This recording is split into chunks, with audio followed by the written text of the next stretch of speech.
Welcome students, कैसे हैं आप सभी लोग। आपका अपने चैनल क्विक स्मार्ट टिप्स में बहुत बहुत स्वागत है। कैसी चल रही है आप लोगों की सीटेट की तैयारी। आई होप अच्छी ही चल रही होगी। पढ़ते रहें और 31 में आप सबको पेपर में साइंस में बहुत बढ़िया स्कोर करना है और मुझे पूरी उम्मीद है सारे बच्चे ऐसा करेंगे। ये हमारे मैराथन सेशन चल रहे हैं और जिसमें आज हमारा लास्ट सेशन है, सेशन 5। इससे पहले 4 मैराथन के सेशन हुए हैं और लगभग सारी एनसीईआरटी को हमने 6, 7, 8 की समराइज़ करके कवर करा दिया है। इन 5 मैराथन से बहुत ज़्यादा कुछ आपको 31 जनवरी के साइंस पेपर में देखने को मिलेगा। तो ये पाँचों मैराथन आप ज़रूर देखें, बहुत बहुत ज़्यादा इम्पॉर्टेंट हैं। इनकी पीडीएफ टेलीग्राम पर अवेलेबल हैं। कोई भी अदर डिटेल है जो मुझे डालनी होती है तो वो मैं टेलीग्राम पर बता देती हूँ, तो टेलीग्राम पर आप ज्वाइन कर लें अगर आपने अभी तक नहीं करा है, ठीक है। तो आइए आज की क्लास में देखते हैं हम क्या क्या डिस्कस करने वाले हैं। सबसे पहले हम पढ़ेंगे रेस्पिरेशन इन ऑर्गेनिज्म, जो हम सांस लेते हैं, श्वसन करते हैं, उसके बारे में। फिर हम पढ़ेंगे कि कैसे जो फूड वगैरह हमारी डिफरेंट बॉडी के पार्ट्स में जाता है, ट्रांसपोर्ट होता है, उसका जो परिवहन होता है वो सब समझेंगे। एनिमल और प्लांट में हम देखेंगे मृदा, सॉइल क्या होती है। फिर हम देखेंगे कंबस्चन और फ्लेम, दहन और ज्वाला, और साथ में हम पेट्रोलियम और कोल वो भी यहाँ पर कवर करेंगे। और इसी के साथ सारी एनसीईआरटी हमारी यहाँ पर कवर अप हो जाएगी। ये मैराथन सेशन ख़त्म होने के बाद हमारे कुछ पेडागोजी के 1-2 मैराथन सेशन आएंगे। टॉप 100 सीटेट साइंस क्वेश्चन करेंगे। इन 5 मैराथन के बाद अभी जो आएंगे ना, वो टॉप 100, 200 क्वेश्चन आएंगे आप लोगों के लिए, ताकि आप देख सकें कि मैराथन से कितने रिलेट करते हुए सारे क्वेश्चन हैं, ठीक है। तो क्वेश्चंस करेंगे, पेडागोजी भी मैं करा दूंगी, परेशान ना हो। बाकी आप प्रीवियस ईयर पेडागोजी जो मैंने कराई है वो सब अच्छे से देखते रहें क्वेश्चन को, और भी मैंने काफ़ी चीज़ें कराई हैं पेडागोजी की, वो सब भी आप देखते रहें। तो आइए शुरू करते हैं और समझते हैं सबसे पहले रेस्पिरेशन, श्वसन क्या होता है। अब देखिए, लास्ट वीडियो में मैंने आपको इतनी बात बता दी थी, जो हमारी छोटी आंत होती है, स्मॉल इंटेस्टाइन होती है, वहाँ पर जाकर हमारा सारा फूड जो होता है वो डाइजेस्ट हो जाता है। और किस में कन्वर्ट हो जाता है? आपका ग्लूकोज में कन्वर्ट हो जाता है। किस में? ग्लूकोज में कन्वर्ट हो जाता है, ग्लिसरॉल में, फैटी एसिड में, अमीनो एसिड में। इन सब में जो हमारा फूड है वो कन्वर्ट हो जाता है। अब ये जो ग्लिसरॉल है, फैटी एसिड है, अमीनो एसिड है, ये हमारे ब्लड वेसल्स के थ्रू हमारे डिफरेंट ऑर्गन तक जाता है। ये सारी चीज़ हमने पढ़ी थी। तो जो उसमें ग्लूकोज है, ठीक है, ये ग्लूकोज ही हमें एनर्जी देती है। क्या देती है? ये ग्लूकोज ही हमें एनर्जी देती है। तो ये एनर्जी क्या हमें डायरेक्ट मिल जाती है? जी नहीं। ये जो ग्लूकोज है, जो हमारा कार्बोहाइड्रेट था भोजन में, जो कन्वर्ट हो गया किस में? ग्लूकोज में। तो वो ग्लूकोज जब हमारी ब्लड वेसल्स, हमारे रक्त में जा रहा है, तो वो ग्लूकोज हमें डायरेक्ट एनर्जी नहीं देता, डायरेक्ट ऊर्जा नहीं देता। उसके लिए रिएक्शन होनी ज़रूरी है। और वो रिएक्शन कौन कराता है? वो रिएक्शन कराता है ऑक्सीजन, जो हम श्वसन करते हैं, रेस्पिरेशन करते हैं। जब हम रेस्पिरेशन, श्वसन करते हैं, तो जो ऑक्सीजन है वो ग्लूकोज के साथ रिएक्शन करती है, और रिएक्शन के साथ ही क्या रिलीज होती है वहाँ पर? कार्बन डाइऑक्साइड, जल और ऊर्जा, एनर्जी। जो एनर्जी हमें मिल रही है भोजन से, फूड से, जो ग्लूकोज है, वो कैसे मिल रही है? जब हम रेस्पिरेशन कर रहे हैं, श्वसन कर रहे हैं। जब हम श्वसन करते हैं तो ऑक्सीजन से साथ ग्लूकोज की रिएक्शन होती है, और उसी रिएक्शन में हमें ऊर्जा, एनर्जी मिलती है, और कार्बन डाइऑक्साइड भी वहाँ पर रिलीज होती है। तभी हम कहते हैं हम ज़्यादा अमाउंट में ऑक्सीजन लेते हैं, लेकिन कार्बन डाइऑक्साइड हम कम अमाउंट में लेते हैं। लेकिन जब हम एक्सेल करते हैं, अपनी हम बाहर एक्सेल कर रहे होते हैं, सांस को बाहर निकाल रहे होते हैं, तो उस समय कार्बन डाइऑक्साइड ज़्यादा हो जाती है। और वो कार्बन डाइऑक्साइड ज़्यादा क्यों हो जाती है? क्योंकि ऑक्सीजन के साथ रिएक्शन करने पर ग्लूकोज ने क्या बनाया? कार्बन डाइऑक्साइड बनाई। इसलिए वो कार्बन डाइऑक्साइड जो है, जब हम एक्सेल कर रहे हैं, सांस को बाहर निकाल रहे हैं, तो वहाँ पर कार्बन डाइऑक्साइड ज़्यादा हो जाती है। तो समझ में आया हम रेस्पिरेशन क्यों करते हैं? क्योंकि हमें फूड से क्या चाहिए? एनर्जी चाहिए। और वो फूड से एनर्जी हमें कैसे मिलेगी? जब हम श्वसन करेंगे, रेस्पिरेशन करेंगे, ठीक है। The stored energy in food is release during respiration. जो ग्लूकोज के अंदर एनर्जी स्टोर है वो हमें कैसे मिलती है, वो कब रिलीज़ होती है, जब हम रेस्पिरेशन करते हैं, जब हम श्वसन करते हैं। So all the living organism respire to get energy from food. इसलिए जो सभी जीव हैं वो श्वसन करते हैं, वो रेस्पिरेशन करते हैं, किसको प्राप्त करने के लिए, भोजन से ऊर्जा को प्राप्त करने के लिए, फूड से एनर्जी को प्राप्त करने के लिए। अब दो तरह की रेस्पिरेशन होते हैं, दो तरह के श्वसन होते हैं। एक होता है आपका एरोबिक और एक होता है अनएरोबिक। एक होता है वायवीय और एक होता है अवायवीय। तो वायवीय जो एरोबिक श्वसन है वो हम करते हैं नॉर्मली।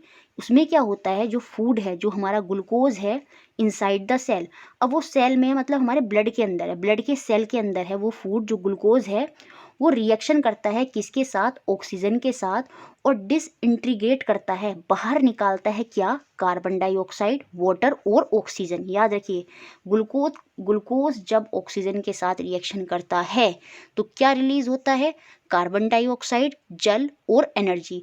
तो इस तरह से हमें एनर्जी मिल जाती है। और यही रिएक्शन जो हो रही है वो क्या है, एरोबिक रेस्पिरेशन है, जिसमें हम ऑक्सीजन की प्रेजेंस में रिएक्शन होती है और वहाँ से हमें एनर्जी मिलती है। लेकिन जो अनएरोबिक रेस्पिरेशन है, अवायवीय श्वसन है, उसमें क्या होता है, उसमें बिना ऑक्सीजन के ही फूड जो है वो ब्रेक डाउन हो जाता है और वहाँ पर क्या रिलीज होता है, ह्यूमन के केस में तो लैक्टिक अम्ल और ऊर्जा रिलीज होती है। लेकिन अगर ईस्ट की बात करें, जो फंगाई है, ईस्ट है, वो जो फंगाई ईस्ट है ना, वो अनएरोबिक श्वसन करता है, अवायवीय श्वसन करता है। उसको श्वसन करने के लिए ऑक्सीजन की ज़रूरत नहीं होती, वो बिना ऑक्सीजन के ही जो फूड है, जो ग्लूकोज है, उसको कन्वर्ट कर देता है किसमें, अल्कोहल में। कार्बन डाइऑक्साइड रिलीज होती है और साथ में ऊर्जा, एनर्जी भी रिलीज होती है। तो क्वेश्चन पूछेगा कि ईस्ट जो हमारा फंगाई है, ईस्ट, उसमें कैसा रेस्पिरेशन होता है, तो उसमें अनएरोबिक रेस्पिरेशन होता है। और इसमें क्या होता है, फूड में ब्रेकडाउन, विखंडित हो जाता है, even in the absence of oxygen. जब ऑक्सीजन नहीं भी है तब भी ऐसा फूड जो है वो ब्रेकडाउन होगा और अल्कोहल वहाँ पर रिलीज होती है। तभी हमने देखा था जब हम शुगर से, है ना, पानी और शुगर की रिएक्शन में क्या बना रहे थे, अल्कोहल बना रहे थे, तो वहाँ ईस्ट का पाउडर डाला जाता है। क्या डाला जाता है, ईस्ट का पाउडर डाला जाता है। क्यों, क्योंकि वहाँ पर वो अनएरोबिक श्वसन करता है और उसमें वो क्या रिलीज करता है, उसमें वो अल्कोहल को रिलीज करता है और उस प्रोसेस को हम फर्मेंटेशन बोलते हैं। वो सब हमने पहले पढ़ लिया है, तो समझ में आ गया। एरोबिक श्वसन तो हम करते हैं, रेस्पिरेशन एरोबिक, वायवीय रेस्पिरेशन तो हम करते हैं, जिसमें हम ऑक्सीजन की प्रेजेंस में क्या करते हैं, फूड जो भोजन है हमारा वो ब्रेक डाउन होता है कार्बन डाइऑक्साइड में और एनर्जी में। लेकिन जो अवायवीय श्वसन है वो कौन करते हैं, ईस्ट करते हैं। इसके अलावा अवायवीय श्वसन, अनएरोबिक रेस्पिरेशन हम लोग भी करते हैं कभी कभी। कब, जब हम बहुत ज़्यादा वर्कआउट करते हैं या एक्सरसाइज करते हैं, तो उस समय आपने देखा होगा आप सांस जल्दी जल्दी लेते हैं क्योंकि आपको ज़्यादा ऑक्सीजन चाहिए ताकि आपको ज़्यादा एनर्जी मिले। तो उस समय पूरी ऑक्सीजन आपको मिल नहीं पाती है, तो उस समय हम भी क्या करते हैं, अनएरोबिक रेस्पिरेशन करते हैं। और उस अनएरोबिक रेस्पिरेशन में ऑक्सीजन की अब्सेंस में हम क्या रिलीज़ करते हैं, हम लैक्टिक एसिड और एनर्जी को रिलीज़ करते हैं। क्या रिलीज़ करते हैं, लैक्टिक एसिड। और इसी लैक्टिक एसिड की वजह से हमारी मसल्स में क्रैम्प आ जाता है। क्या आ जाता है, मसल्स पे क्रैम्प आ जाता है। जैसे आपने देखा होगा जब आप 3-4 सीढ़ियाँ चढ़ते हैं तो आपके पैर जो हैं वो कँपाने लगते हैं। तो क्यों, क्योंकि जो आप सांस ले रहे हैं तो उसमें आपको प्रॉपर ऑक्सीजन नहीं मिल पाई, तो वहाँ पे आपने अनएरोबिक रेस्पिरेशन किया और जिसकी वजह से इन अब्सेंस ऑफ ऑक्सीजन तो वो कार्बन डाइऑक्साइड में ना कन्वर्ट होकर किस में कन्वर्ट हो गया, लैक्टिक एसिड में कन्वर्ट हो गया। और उस लैक्टिक एसिड की वजह से आपको क्या आ गए, मसल्स क्रैम्प आ गए। तो ठीक है, ये क्वेश्चन बन सकता है कि मसल क्रैम्प कब होते हैं, due to lactic acid. If you ये तो वहाँ पे बात की बात बता दी है, तो बस याद रखना मसल क्रैम्प क्यों होते हैं, जब हम हमारी बॉडी में अनएरोबिक रेस्पिरेशन होता है तो उसमें लैक्टिक एसिड रिलीज होता है जिसकी वजह से हमें मसल्स क्रैम्प होते हैं। हम मसाज करें, अगर हम अपने पैरों की मसाज करें या उनको गर्म पानी से गर्म करें, तो वो लैक्टिक एसिड जो बन गया है वो फिर से कन्वर्ट हो जाएगा किस में, कार्बन डाइऑक्साइड और वाटर में। तो जब भी आप वर्कआउट कर रहे हैं तो उसके बाद गर्म पानी से अपने थोड़े से गुनगुने पानी में अपने पैर रख लें या फिर थोड़ी सी मसाज आप करें, ताकि जो लैक्टिक एसिड आपकी मसल्स में बन गया है वो फिर से किस में कन्वर्ट हो जाए, कार्बन डाइऑक्साइड और वाटर में कन्वर्ट हो जाए। ठीक है। अब देखिए रेस्पिरेशन में क्या होता है, जब हम इनहेल करते हैं, जब हम अंत श्वसन करते हैं, जब हम सांस ले रहे होते हैं तो उसमें ऑक्सीजन ज़्यादा होती है, सीधी सी बात है। और जब हम एक्सहेल कर रहे होते हैं तो वहाँ पर कार्बन डाइऑक्साइड ज़्यादा हो जाती है। कार्बन डाइऑक्साइड ज़्यादा का मतलब ये नहीं कि ऑक्सीजन से ज़्यादा हो जाती है, यहाँ पर ज़्यादा से मतलब है कि जब हम ले रहे हैं तो हम 0.04% के अप्रोक्स कार्बन डाइऑक्साइड लेते हैं, लेकिन जब हम रिलीज़ करते हैं तो यही कार्बन डाइऑक्साइड अप्रोक्स 4% हो जाती है। तो इनहेल के समय तो ऑक्सीजन, ये कहेंगे कि कार्बन डाइऑक्साइड कम है, ये तो नहीं बोलेंगे कि रिच इन ऑक्सीजन, हम ये बोलेंगे कि यहाँ पर कार्बन डाइऑक्साइड कम है जब हम इनहेल कर रहे हैं, जब हम अंत श्वसन कर रहे हैं। लेकिन जब हम एक्सहेल कर रहे हैं, उच्छ्वसन कर रहे हैं, सांस को बाहर निकाल रहे हैं, तो उस समय कार्बन डाइऑक्साइड ज़्यादा होती है। तो ये बात आपको ध्यान रखनी है। और जब हम एक्सहेल कर रहे हैं तो कार्बन डाइऑक्साइड वहाँ पर ज़्यादा क्यों है, क्योंकि अभी हमने देखा जब फूड के साथ रिएक्शन हुई तो वहाँ पर कार्बन डाइऑक्साइड में कन्वर्ट हो गया ऑक्सीजन, और वही कार्बन डाइऑक्साइड जो है हमारी बॉडी से बाहर चली जाती है, तो इसलिए कार्बन डाइऑक्साइड जो है वहाँ पर ज़्यादा हो जाती है। The number of time a person breathe in a minute is called श्वसन दर, ब्रीथिंग रेट। एक पर्सन 1 मिनट में जितनी बार ब्रीथ करता है, सांस लेता है, वही उसका ब्रीथिंग रेट, श्वसन दर कहलाता है। ये क्वेश्चन यहाँ से बन सकता है। ऑन एन एवरेज जो एडल्ट ह्यूमन है, जैसे हम एक एडल्ट ह्यूमन हैं, तो रेस्ट पोजीशन पे हम कितना ब्रीथ करते हैं, 15 to 80 time in a minute. कितना, 15 to 80 time in a minute. लेकिन जब हम एक्सरसाइज वगैरह कर रहे होते हैं तो उस समय ये जो हमारा ब्रीथिंग रेट है वो इंक्रीज हो जाता है, कितना, अप टू 25 पर मिनट। बहुत इंपॉर्टेंट क्वेश्चन है। नॉर्मल स्टेट में 15 to 18 टाइम, और जब हम रेस वगैरह एक्सरसाइज कर रहे होते हैं उस समय 25 टाइम पर मिनट। ठीक है। अब हम देखेंगे कि रेस्पिरेशन होता कैसे है, कैसे जो ऑक्सीजन हमने ली वो हमारे ब्लड तक पहुंच गई। ठीक है। होता क्या है, आप नसल कैविटी से सांस लेते हैं, नाक से नॉस्ट्रिल होते हैं, वहाँ से आप सांस लेते हैं। सांस जो है वो आपकी श्वास नली, जिसे हम क्या बोलते हैं, ट्रैकिया। ट्रैकिया देखिए यहाँ पे लिखा भी है ट्रैकिया। तो ये श्वास नली जो ट्रैकिया है, इसमें जो है हमारी सांस आती है, जो हम सांस ले रहे हैं जिसमें ऑक्सीजन ज़्यादा है।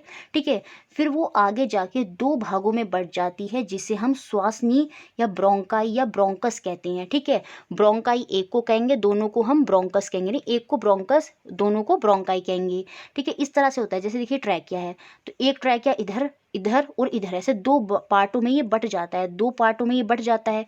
जब ये 2 पार्टों में बट जाता है, क्यों, क्योंकि हमारे 2 लंग्स हैं, तो 2 पार्टों में जब ये बट जाता है उसको क्या हम बोलते हैं, उन 2 पार्टों को हम ब्रोंकाई बोलते हैं या फिर ब्रोंकस बोलते हैं। अब होता क्या है, यही श्वासनी, यही जो ब्रोंकस या ब्रोंकाई है, हमारी जो वायु ली है हमारे दोनों लंग्स, हमारे दोनों फेफड़े तक उनको पहुंचा देते हैं। अब लंग्स क्या करते हैं, यही श्वासनी, अब जो लंग्स हैं, लंग्स ये देखिए 2 लंग्स हैं, इन 2 लंग्स के अंदर यही जो ब्रोंकस या ब्रोंकाई थी, श्वासनी थी, ये आपकी श्वासनिका में, ब्रोंक्यूल्स में बदल जाती है। देखिए यहाँ पर एक इस तरह से, देखो बहुत सारे इस तरह से यहाँ पर आप डायग्राम में देख रहे होंगे, तो ये छोटे छोटे और लाइंस में बदल जाती है, जिसको हम क्या बोलते हैं, श्वासनिका बोलते हैं, ब्रोंक्यूल्स बोलते हैं। और ये ब्रोंक्यूल्स जो होते हैं, ये जो ब्रोंक्यूल्स हैं इस तरह से, इनके अंदर भी छोटे छोटे गुच्छे होते हैं, कूपिकाएँ होती हैं, जिन्हें हम एल्वियोली बोलते हैं, कूपिकाओं को। और उन एल्वियोली के अंदर हमारी जो ऑक्सीजन है वो पहुंचती है, और वो एल्वियोली जो कूपिकाएँ हैं उनमें बहुत सारे ब्लड वेसल्स जो हैं वो जुड़ी हुई होती हैं, और इस तरह से जो ऑक्सीजन है वो हमारे पूरे ब्लड वेसल्स तक पहुंच जाता है। तो समझ में आया, सबसे पहले क्या होता है, ट्रैकिया। ट्रैकिया 2 हिस्सों में बदल जाता है, ब्रोंकस में, वहाँ से सांस जाते हुए हमारे लंग्स में जाती है, लंग्स में जाके वो हमारी ब्रोंक्योली में बढ़ जाती है, और ब्रोंक्योली से होते हुए वो हमारी कूपिकाओं एल्वियोली में जाती है, और वहाँ से जो कूपिकाएँ एल्वियोली हैं, उनमें ब्लड वेसल्स जुड़ी हुई होती हैं और इस तरह से ऑक्सीजन हमारे ब्लड तक पहुंच जाती है और फिर आगे वो अपना काम करना शुरू कर देती है। Lungs are located in the chest cavity. जो लंग्स हैं वो हमारी पूरी एक वक्ष गुहा है, जैसे हमारा मुंह का होता है ना मुख गुहा, जिसमें हमारा टीथ भी आ जाता है, हमारी टंग भी आ जाती है, ऐसे ही हमारा जो स्टमक है उसके नीचे हमारा चेस्ट कैविटी होती है, वक्ष गुहा होता है और उसी के अंदर हमारे लंग्स होते हैं। और ये लंग्स जो हैं किससे प्रोटेक्ट होते हैं, ये हमारी पसलियाँ जो रिब्स होती हैं उनसे प्रोटेक्ट होते हैं। अब आप मुझे कमेंट बॉक्स में बताएंगे कि हमारे कितने पेयर ऑफ रिब्स होते हैं और किस तरह से ये होते हैं, ठीक है। तो याद रखिए जो हमारी चेस्ट कैविटी होती है उसी कैविटी में जो लंग्स होते हैं और ये लंग्स हमारे किससे प्रोटेक्ट होते हैं, ये हमारे रिब्स जो हमारी पसलियाँ होती हैं उनसे प्रोटेक्ट होती हैं। देखिए इसके बाद जो है क्या बताया गया है, a large muscular sheet called a diaphragm provide the floor to the chest cavity. यहाँ पर डायग्राम में देख लेते हैं। देखिए ये लिखा है यहाँ पर क्या, डायफ्राम। ये डायफ्राम क्या है, इसको बेस देता है। क्या देता है, बेस। अब देखिए जो लंग्स हैं वो लटके तो रहेंगे नहीं, तो उनको जो बेस, उनको जो सपोर्ट दे रहा है वो क्या देता है, डायफ्राम देता है। डायफ्राम जो है वो वहाँ पर एक बेस की तरह, सरफेस की तरह काम करता है डायफ्राम, ठीक है, नीचे की तरफ, ठीक है।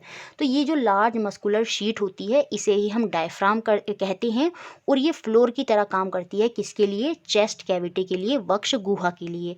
अब देखिए होता क्या है, यहाँ से क्वेश्चन बहुत इंपॉर्टेंट है, बन सकता है।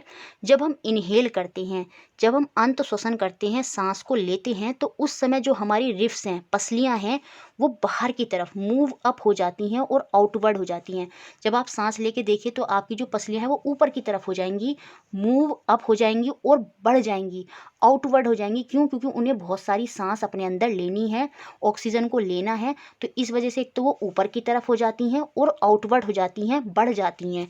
और उस केस में होता क्या है, जो डायफ्राम होता है वो हमारा नीचे की तरफ चला जाता है। क्यों, देखिए ये बेस है। अब बेस में जब हवा आ रही है तो सीधी सी बात है ये नीचे की तरफ को हो जाएगा, तो सीधी सी बात है जो डायफ्राम है वो हमारा नीचे की तरफ होता है। सेम इसी तरह से जैसे बैलून है, जब वो फूला हुआ नहीं है तो वो पिचका हुआ है, लेकिन जैसे ही मैंने उसमें हवा भरी तो वो नीचे की तरफ को बढ़ने लगता है ना। तो सेम ऐसे जो डायफ्राम जो बेस प्रदान कर रहा है हमारी चेस्ट कैविटी को, जब हम सांस लेते हैं ना तो वो डायफ्राम जो है नीचे की तरफ डाउनवर्ड मूव करता है। और ये क्वेश्चन सीटेट में बना है। तो डायफ्राम नीचे की तरफ मूव करता है जब हम इनहेल करते हैं और पसलियाँ जो होती हैं वो हमारी ऊपर की तरफ और बाहर की तरफ जाती हैं। लेकिन जब हम एक्सहेल करते हैं, उच्छ्वसन करते हैं, सांस को बाहर निकालते हैं, जो हमारी रिफ्स होती हैं वो डाउनवर्ड जाती हैं और इन्वर्ट हो जाती हैं और डायफ्राम जो है वो हमारा फिर से वापस अपनी पोजीशन पे आ जाता है, फॉर्मल पोजीशन पे आ जाता है। आप इनहेल याद कर लीजिए, एक्सहेल उसका उल्टा हो जाएगा। तो इस तरह से आप याद रख सकते हैं। देखिए यहाँ पर ये डायग्राम भी बता दिया है कि जब हम इनहेल करते हैं तो 21% ऑक्सीजन हमारे अंदर जाती है और कार्बन डाइऑक्साइड कितनी जाती है, सिर्फ 0.04%। लेकिन जब हम एक्सहेल कर रहे हैं, उच्छ्वसन कर रहे हैं, तो उस समय जो ऑक्सीजन है वो तो कम हो गई, 16.4 हो गई, लेकिन कार्बन डाइऑक्साइड कितनी हो गई, 4.4% हो गई। क्यों, क्योंकि वहाँ पर हमारी बॉडी ने कार्बन डाइऑक्साइड को रिलीज करा था, जिसकी वजह से कार्बन डाइऑक्साइड की मात्रा जो है वहाँ पर बढ़ गई थी। तो ये पॉइंट भी आप याद रखेंगे, ये क्वेश्चन भी यहाँ से बन सकते हैं। अब हम कुछ एनिमल्स में और देखेंगे कि वो रेस्पिरेशन कैसे करते हैं। जैसे कॉकरोच होता है, उसके साइड में स्मॉल ओपनिंग होते हैं, छोटे छोटे छिद्र होते हैं। याद रखना कहाँ होते हैं, साइड में। ये क्वेश्चन भी बना है कि कहाँ होते हैं उसके जो ओपनिंग होती हैं स्मॉल, वो उसकी साइड में, दोनों तरफ साइड में होती हैं कॉकरोच के। और इन्हीं ओपनिंग को जहाँ से वो श्वसन करेगा, इन्हीं ओपनिंग को हम क्या बोलते हैं, स्पाइरिकल्स बोलते हैं, श्वास रंध्र बोलते हैं। तो ये क्वेश्चन भी बना है कि कॉकरोच किसके थ्रू रेस्पिरेशन करते हैं, तो वो स्पाइरिकल्स, श्वास रंध्र के थ्रू रेस्पिरेशन करते हैं। अब होता क्या है, कुछ इंसेक्ट वगैरह की अगर मैं बात करूं, कीड़े मकोड़ों की बात करूं, तो उनमें भी नेटवर्क ऑफ एयर ट्यूब होता है for the exchange of gases, जिसको हम क्या बोलते हैं, ट्रैकिया बोलते हैं, या फिर श्वास प्रणाल बोलते हैं, या वाताक बोलते हैं। तो जो इंसेक्ट वगैरह हैं वो भी एयर ट्यूब के नेटवर्क की सहायता से गैसों का एक्सचेंज करते हैं। वो भी, उनका भी फूड जो है वो ब्रेक डाउन होता है और उसी को हम क्या बोलते हैं, ट्रैकियाई बोलते हैं। क्या बोलते हैं, ट्रैकियाई। तो ये क्वेश्चन भी बन सकता है, इंसेक्ट किसके थ्रू करते हैं, ट्रैकियाई, और जो कॉकरोच है वो किसके थ्रू, स्पाइरिकल्स के थ्रू, स्पाइरिकल्स के थ्रू, ठीक है।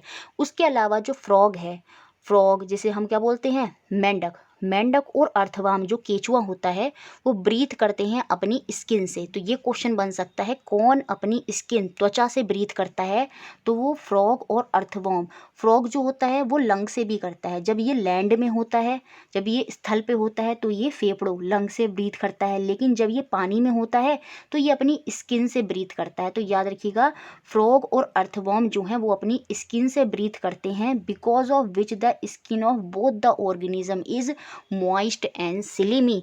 यही क्वेश्चन सीटेट में बना था कि इन दोनों की स्किन कैसी होती है, क्योंकि ये अपना ब्रीथ जो है स्किन से करते हैं, तो इनकी जो स्किन होती है वो बहुत मॉइस्ट होती है, पानी पानीदार होती है, और स्लिमी बहुत चिकनी होगी, और ऐसा लगेगा जैसे उस पर पानी है।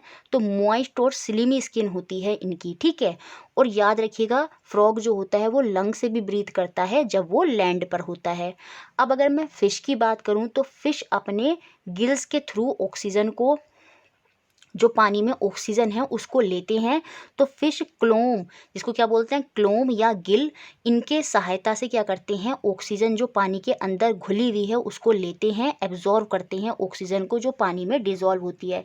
तो सीटेट में क्वेश्चन आया था कि पानी में जो जो फिश के गिल्स होते हैं वो क्या करते हैं, तो जो फिश के, मछली के गिल्स हैं, क्लोम हैं, वो क्या करते हैं, पानी में जो एब्जॉर्ब ऑक्सीजन है उसको डिजॉल्व करते हैं। क्लोम वाटर में घुली ऑक्सीजन का उपयोग करने में उनकी सहायता करते हैं। इंग्लिश में बोले तो absorb dissolve oxygen from water. जो पानी के अंदर ऑक्सीजन है वो क्लोम क्या करते हैं, उस ऑक्सीजन को एब्जॉर्व करती हैं। तो ये सारा था आपका रेस्पिरेशन। मुझे लगता है बहुत अच्छे से क्लियर हो गया होगा। वीडियो अच्छी लग रही है तो प्लीज़ लाइक ज़रूर कर दें। 1000 प्लस का टारगेट है और मुझे लगता है स्टूडेंट इतना तो कर सकते हैं, तो लाइक ज़रूर कर दें। तो आइए अब आगे अगला टॉपिक समझते हैं, क्या है, transportation in animal and plant. जंतुओं और पादप में जो परिवहन होता है वो अब हम समझेंगे।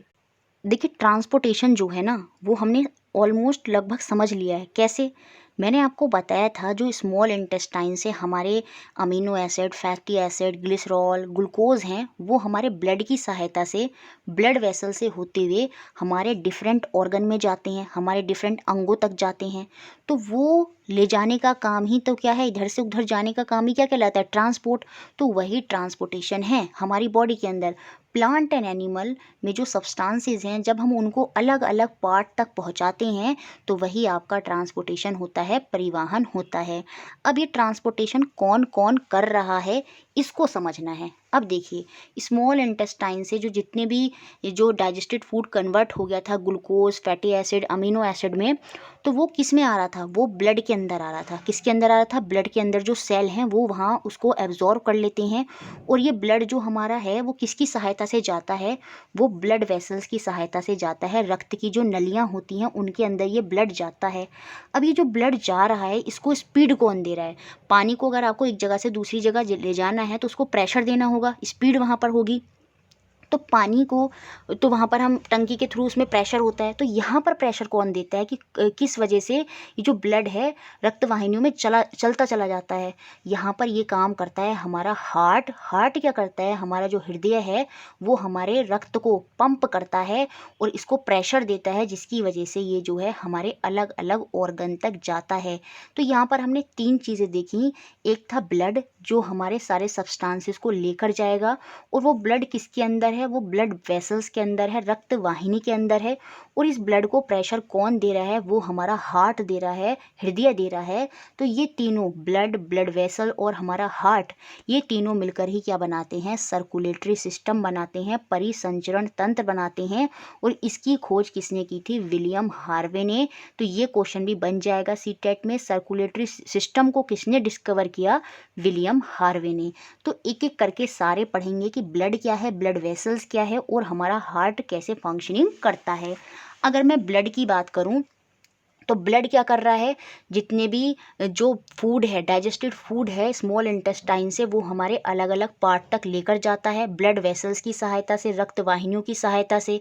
ये क्या करता है, ऑक्सीजन जो हमारे लंग्स में जो ऑक्सीजन है उसको भी ब्लड के सेल्स में पहुंचाकर वही वो भी तो जाता है। अभी हमने लंग्स में देखा था, लंग्स के थ्रू जो ऑक्सीजन है वो भी ब्लड वेसल्स की सहायता से ब्लड के अंदर ही तो आती है। जो ब्लड के सेल होते हैं वो वहाँ से ऑक्सीजन को ले लेते हैं और वो ब्लड वेसल्स रक्त वाहिनियों की सहायता से ब्लड जो है वो आगे चला जाता है और अलग अलग पार्ट तक वो पहुंच जाता है। ठीक है, तो ये ऑक्सीजन को भी एब्जॉर्ब करता है blood. It also transport waste for removal from the body. जैसे किडनी क्या करती है, रक्त को फिल्टर करती है और वहाँ से जो यूरिन है, जो वेस्ट सब्सटेंस है, फ्लूइड है, वेस्ट फ्लूइड है, वो हमारी बॉडी से बाहर हो जाता है। जो ब्लड के अंदर हार्मफुल सब्सटेंसेस हैं जो बने हैं वो वहाँ से बाहर हो जाते हैं। तो ये सारा काम कौन कर रहा है, ब्लड के अंदर कौन, जो ब्लड के सेल हैं। ठीक है, देखिए ब्लड जो है वो हमारा एक लिक्विड है, एक द्रव है जिसके अंदर सेल्स होते हैं बहुत तरह के, जो उसमें फ्रीली सस्पेंडेड होते हैं, उसके अंदर लटके हुए होते हैं। अब ये जो फ्लूइड होता है ब्लड के अंदर, जो द्रव है, ये द्रव वाला पार्ट जो ब्लड का होता है वो आपका क्या कहलाता है, वो आपका प्लाज्मा कहलाता है। और ये प्लाज्मा जो होता है बॉडी में 55% होता है हमारे ब्लड के अंदर। ठीक है, ये जो येलो पार्ट होता है प्लाज्मा कैसा होता है, येलोइश पार्ट होता है आपके ब्लड का। अब ब्लड में सेल्स होते हैं आरबीसी और डब्ल्यूबीसी। रेड ब्लड सेल तो आपके 45% अप्रॉक्स होते हैं और डब्ल्यूबीसी जो होते हैं वो 1% से भी कम होते हैं। रेड ब्लड सेल में एक रेड पिगमेंट होता है जिसको हम क्या बोलते हैं, हीमोग्लोबिन। और ये हीमोग्लोबिन ही क्या करता है, जो ऑक्सीजन होता है हमारे सेल्स तक, हमारी जो बॉडी के सेल्स हैं उन तक उनको सही से पहुंचाता है, उनको उनका परिवहन कराता है, उनका ट्रांसपोर्ट कराता है। ठीक है, अगर हीमोग्लोबिन नहीं होगा तो डिफ़िकल्ट होगा to provide oxygen efficiently to all the cells of the body. तो जितने भी सेल्स हैं हमारी बॉडी को, उनको ऑक्सीजन चाहिए और उनको ये ऑक्सीजन कौन दिलवा रहा है, कौन हेल्प कर रहा है, ये हीमोग्लोबिन ही हेल्प करता है। तो याद रखिए क्वेश्चन बनता है हीमोग्लोबिन का कार्य क्या होता है। तो हीमोग्लोबिन जो होता है हमारे डिफरेंट पार्ट ऑफ जो सेल्स हैं बॉडी के अंदर वहाँ तक ऑक्सीजन को प्रोवाइड करवाता है। और अगर इसकी कमी होगी तो आपका ऑक्सीजन डिफरेंट पार्ट तक नहीं जाएगा और जिससे आपके बहुत से फंक्शनिंग जो है वो प्रॉपर काम नहीं करेंगे, बॉडी आपकी बहुत लो फील करेगी। और ये जो हीमोग्लोबिन है इसी की प्रेजेंस की वजह से जो आपका ब्लड होता है वो कैसा होता है, वो रेड होता है। क्यों, क्योंकि इस हीमोग्लोबिन के अंदर आयरन होता है और वहीं से क्या होता है, इसका कलर कैसा होता है, ये हीमोग्लोबिन आयरन की प्रेजेंस, इसके अंदर आयरन होता है जिसकी वजह से ये कलर को कैसा कर देता है, ब्लड के रेड कर देता है। कौन, हीमोग्लोबिन। तो समझ में आया हीमोग्लोबिन क्या है, ये ऑक्सीजन की सेल तक पहुंचा रहा है ना, इसकी ज़रूरत बहुत ज़्यादा है ना। तो ये और हमारे ब्लड का रेड कलर कौन कर रहा है, वो भी हीमोग्लोबिन कर रहा है। वाइट ब्लड सेल क्या करते हैं, हमारे शरीर में जो अलग अलग तरह के बैक्टीरिया आते हैं, जम्स वगैरह आते हैं, उनको उनसे लड़ता है। उनसे कौन लड़ता है, डब्ल्यूबीसी के जो सेल होते हैं वो हमारे शरीर में जितने भी जम्स वगैरह एंटर कर रहे हैं उनसे लड़ने में मदद करते हैं। एक तरह से हमारे शरीर की दवाई की तरह काम करते हैं आपके वाइट ब्लड सेल।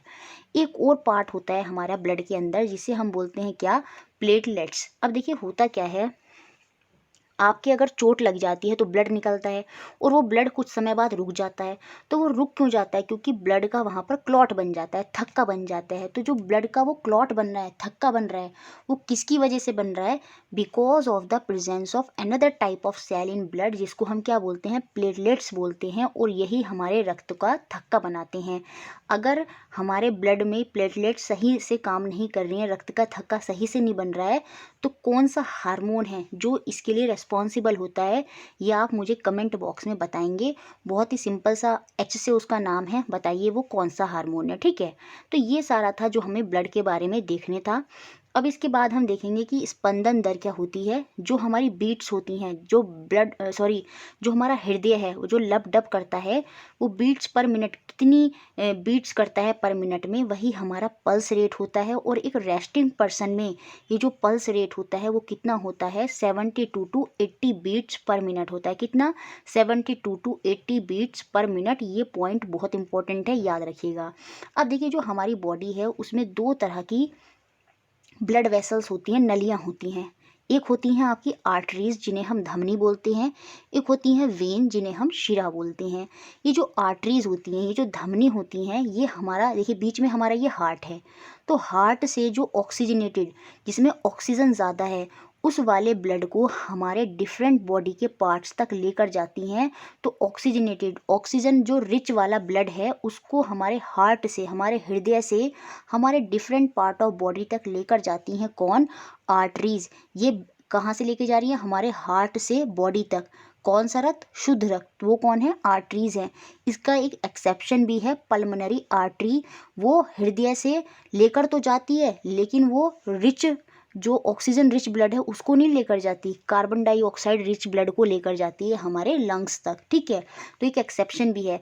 अगर क्वेश्चन ये आ जाए क्या सारी आर्टरीज ऑक्सीजन रिच ब्लड को लेकर जाती है? नहीं, एक्सेप्शन है पल्मोनरी आर्टरी जो कार्बन डाइऑक्साइड रिच ब्लड को लेके जाती है। अब देखिए, ये हमारा हार्ट है, हार्ट से हमारी बॉडी तक लेकर जा रही हैं।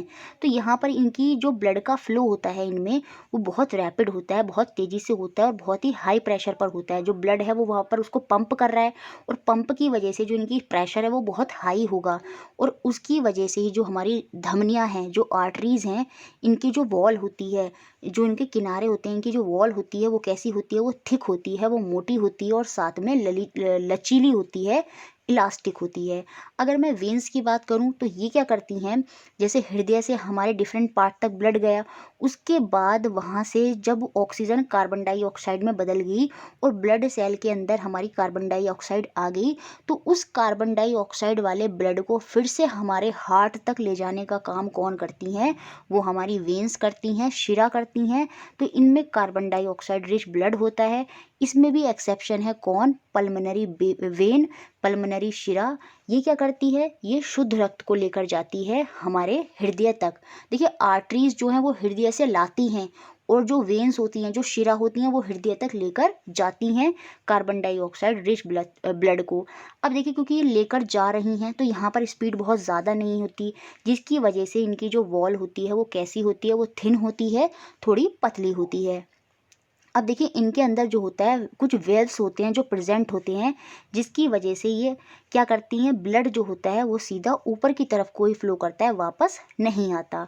अब देखिए, जो ऑक्सीजन कार्बन डाइऑक्साइड में बदल गई, तो वहाँ पर एक्सचेंज हुआ गैस का। तो ये एक्सचेंज ऑफ गैस क्या डायरेक्ट हो रहा है कि डायरेक्ट आर्टरी से धमनी में जा रही है, धमनी से सॉरी शिरा, आर्टरी से डायरेक्ट वेन में जा रही है? नहीं, आर्टरीज और वेन के बीच में होती हैं आपकी केशिकाएं, कैपिलरीज। ये क्या कराती हैं? ऑक्सीजन को कार्बन डाइऑक्साइड, कार्बन डाइऑक्साइड को ऑक्सीजन। तो जो एक्सचेंज ऑफ गैस हो रहा है हमारा ब्लड वेसल्स के अंदर, वो किसकी मदद से होता है? वो हमारा केशिकाओं की मदद से होता है। याद रखिए, ये काम कौन करती हैं? केशिकाएं करती हैं। ये एक्सचेंज ऑफ गैस से जितने भी न्यूट्रिएंट्स हैं, या फिर जो हार्मोन हैं, या फिर जो वेस्ट हैं ब्लड और टिश्यू सेल के बीच में, उनका एक्सचेंज कराती हैं आपकी क्या होता है? कैपिलरीज। यहाँ पर देखिए, ये रहा कैपिलरीज, केशिकाएं, यहाँ पर ये एक्सचेंज करा देती हैं, एक्सचेंज ऑफ गैसेज। और ये जो कैपिलरीज होती है ना, जो इनकी नलियाँ होती हैं, वेन्स होती हैं, वो सबसे पतली होती हैं। ठीक है, बहुत पतली होती हैं। अब यहाँ पर लिखा है pulmonary vein and pulmonary artery are exception. ये मैंने तुम्हें बता दिया था बच्चों कि जो फुफ्फुस धमनी है और फुफ्फुस शिरा है, ये दोनों एक्सेप्शन हैं। जो फुफ्फुस पल्मोनरी वेन है, ये देखिए यहाँ पर पल्मोनरी वेन, देखिए यहाँ पर कार्य कैसे होता है, मैं आपको पूरा समझा देती हूँ। हमारा जो ब्लड है यहाँ पर, जो सॉरी ब्लड कह रहे हैं हार्ट, ये हमारा हार्ट है, हृदय है। इसमें हमारे 4 चैम्बर होते हैं। कितने चैम्बर होते हैं? 4 चैम्बर होते हैं। ऊपर के 2 चैम्बर जो होते हैं वो आपके एट्रियम कहलाते हैं, एलिंद कहलाते हैं। और जो नीचे के 2 चैम्बर होते हैं इसमें, वो जो कक्ष होते हैं, वो इसमें क्या कहलाते हैं? वो वेंट्रिकल्स कहलाते हैं, निलय कहलाते हैं। तो इस तरह से जो हमारा हृदय है, जो हमारा हार्ट है, वो 4 चैम्बर में बट जाता है। ये 2 ऊपर के चैम्बर और ये 2 नीचे के चैम्बर। तो जो सबसे पहले ब्लड होता है वो हमारे राइट एट्रियम में आता है। राइट वाले एट्रियम, जो हमारा दायां अलिंद है, उसमें आता है। और उसके बाद क्या होता है? ये नीचे की तरफ हमारे दाएं वेंट्रिकल्स में, निलय के अंदर जाता है। और वहाँ से क्या होता है? ऑक्सीजनेटेड होकर, ठीक है, ऑक्सीजनेटेड होकर ये हमारी पल्मोनरी वेन की सहायता से, पल्मोनरी वेन की सहायता से हमारे कहाँ आता है? हमारे बाएं एट्रियम में आता है, हमारे बाएं तरफ के निलय में आता है। तो हुआ क्या, जो हार्ट में था, हार्ट में से जो था आर्टरीज़ ने क्या करा, जो हमारा रक्त है वो लंग्स तक लेकर गई, है ना। तो देखिए यहाँ पर ये कार्बन डाइऑक्साइड वाला रक्त लेकर जा रही हैं, कौन, हमारी पल्मोनरी आर्टरीज़। जबकि आर्टरी क्या करती हैं, वो शुद्ध रक्त को लेकर जाती हैं, लेकिन पल्मोनरी एक्सेप्शन है।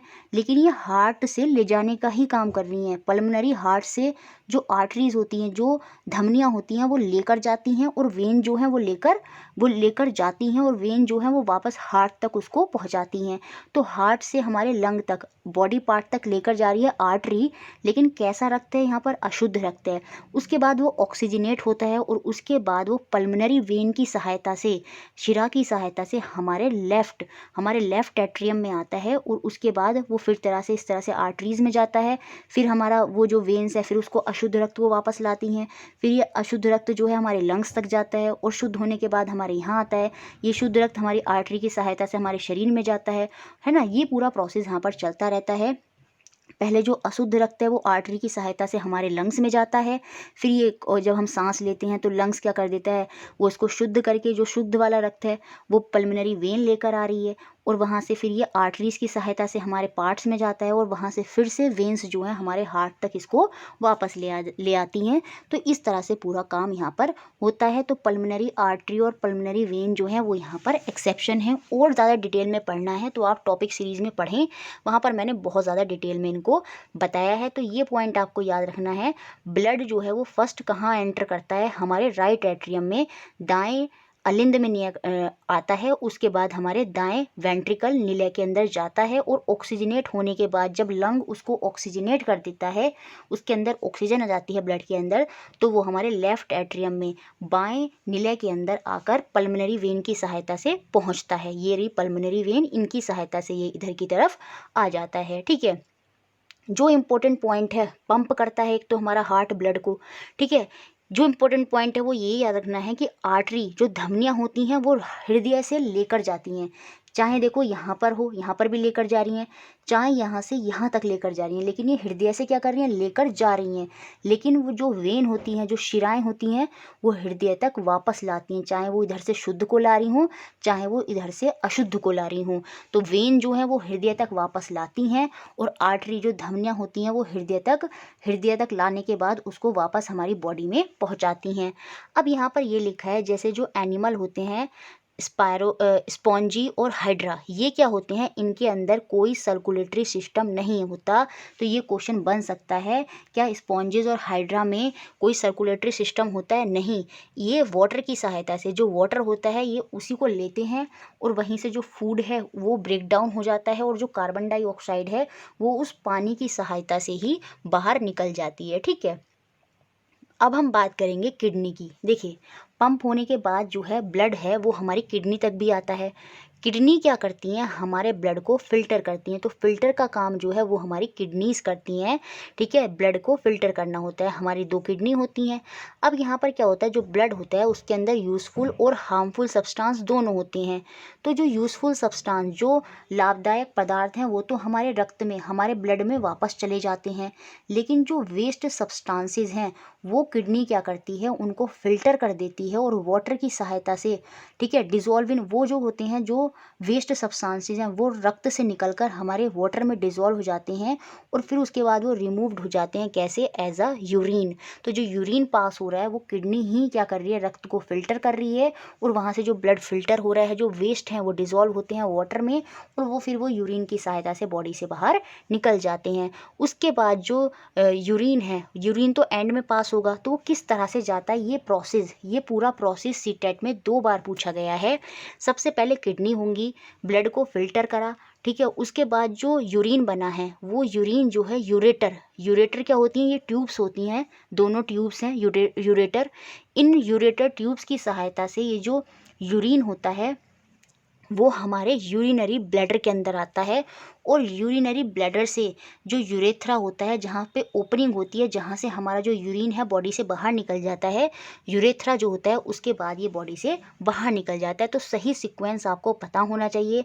किडनी से यूरिन जो है वो हमारे यूरिनरी ब्लैडर में जाता है, किसके थ्रू? हमारी जो ट्यूब्स होती हैं, जो ये यूरेटर्स होती हैं। तो सबसे पहले किडनी, उसके बाद यूरेटर, उसके बाद यूरेटर से ये हमारी जो ट्यूब्स हैं उनकी सहायता से हमारे यूरिनरी ब्लैडर में आता है, और यूरिनरी ब्लैडर से जो यूरिनरी ओपनिंग होती है, जिसे हम यूरेथ्रा बोलते हैं, उसकी सहायता से ये जो है बॉडी से बाहर निकल जाता है।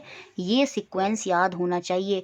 किडनी, यूरेटर, यूरिनरी ब्लैडर और यूरेथ्रा, ठीक है। और यही सब मिलकर क्या बनाते हैं? हमारा उत्सर्जन तंत्र, एक्सक्रीटरी सिस्टम बनाते हैं, जिसमें ये सारी चीज़ें आ जाती हैं।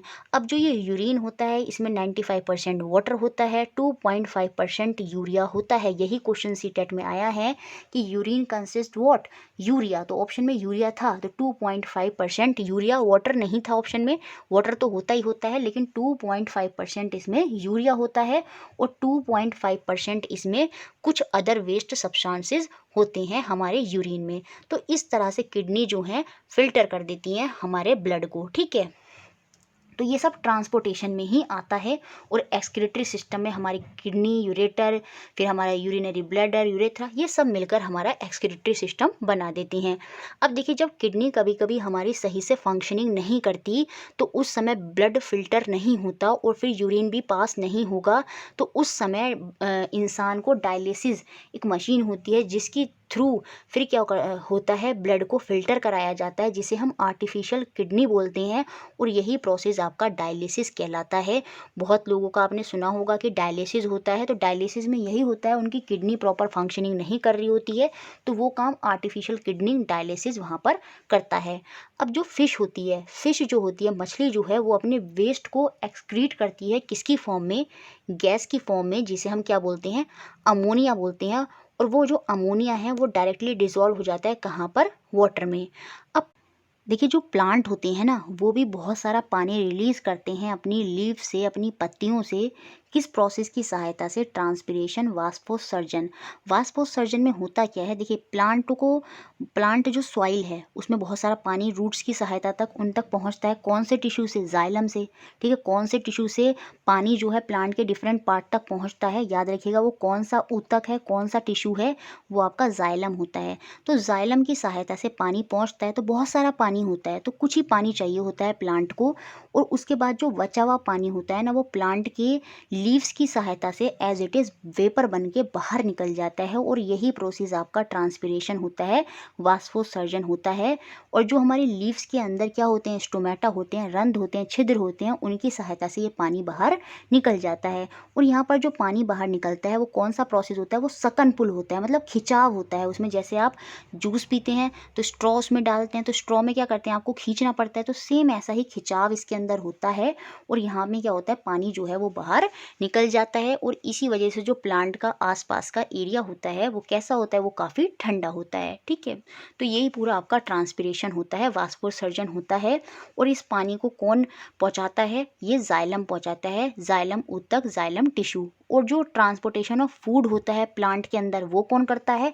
वो आपका फ्लोएम टिश्यू करता है, ठीक है। दोनों याद रखिए कि जाइलम जल को करता है, पानी को करता है, और जो फ्लेम होता है वो ट्रांसपोर्टेशन ऑफ फूड कराता है हमारा प्लांट के जो अलग अलग पार्ट होते हैं उन तक, ठीक है।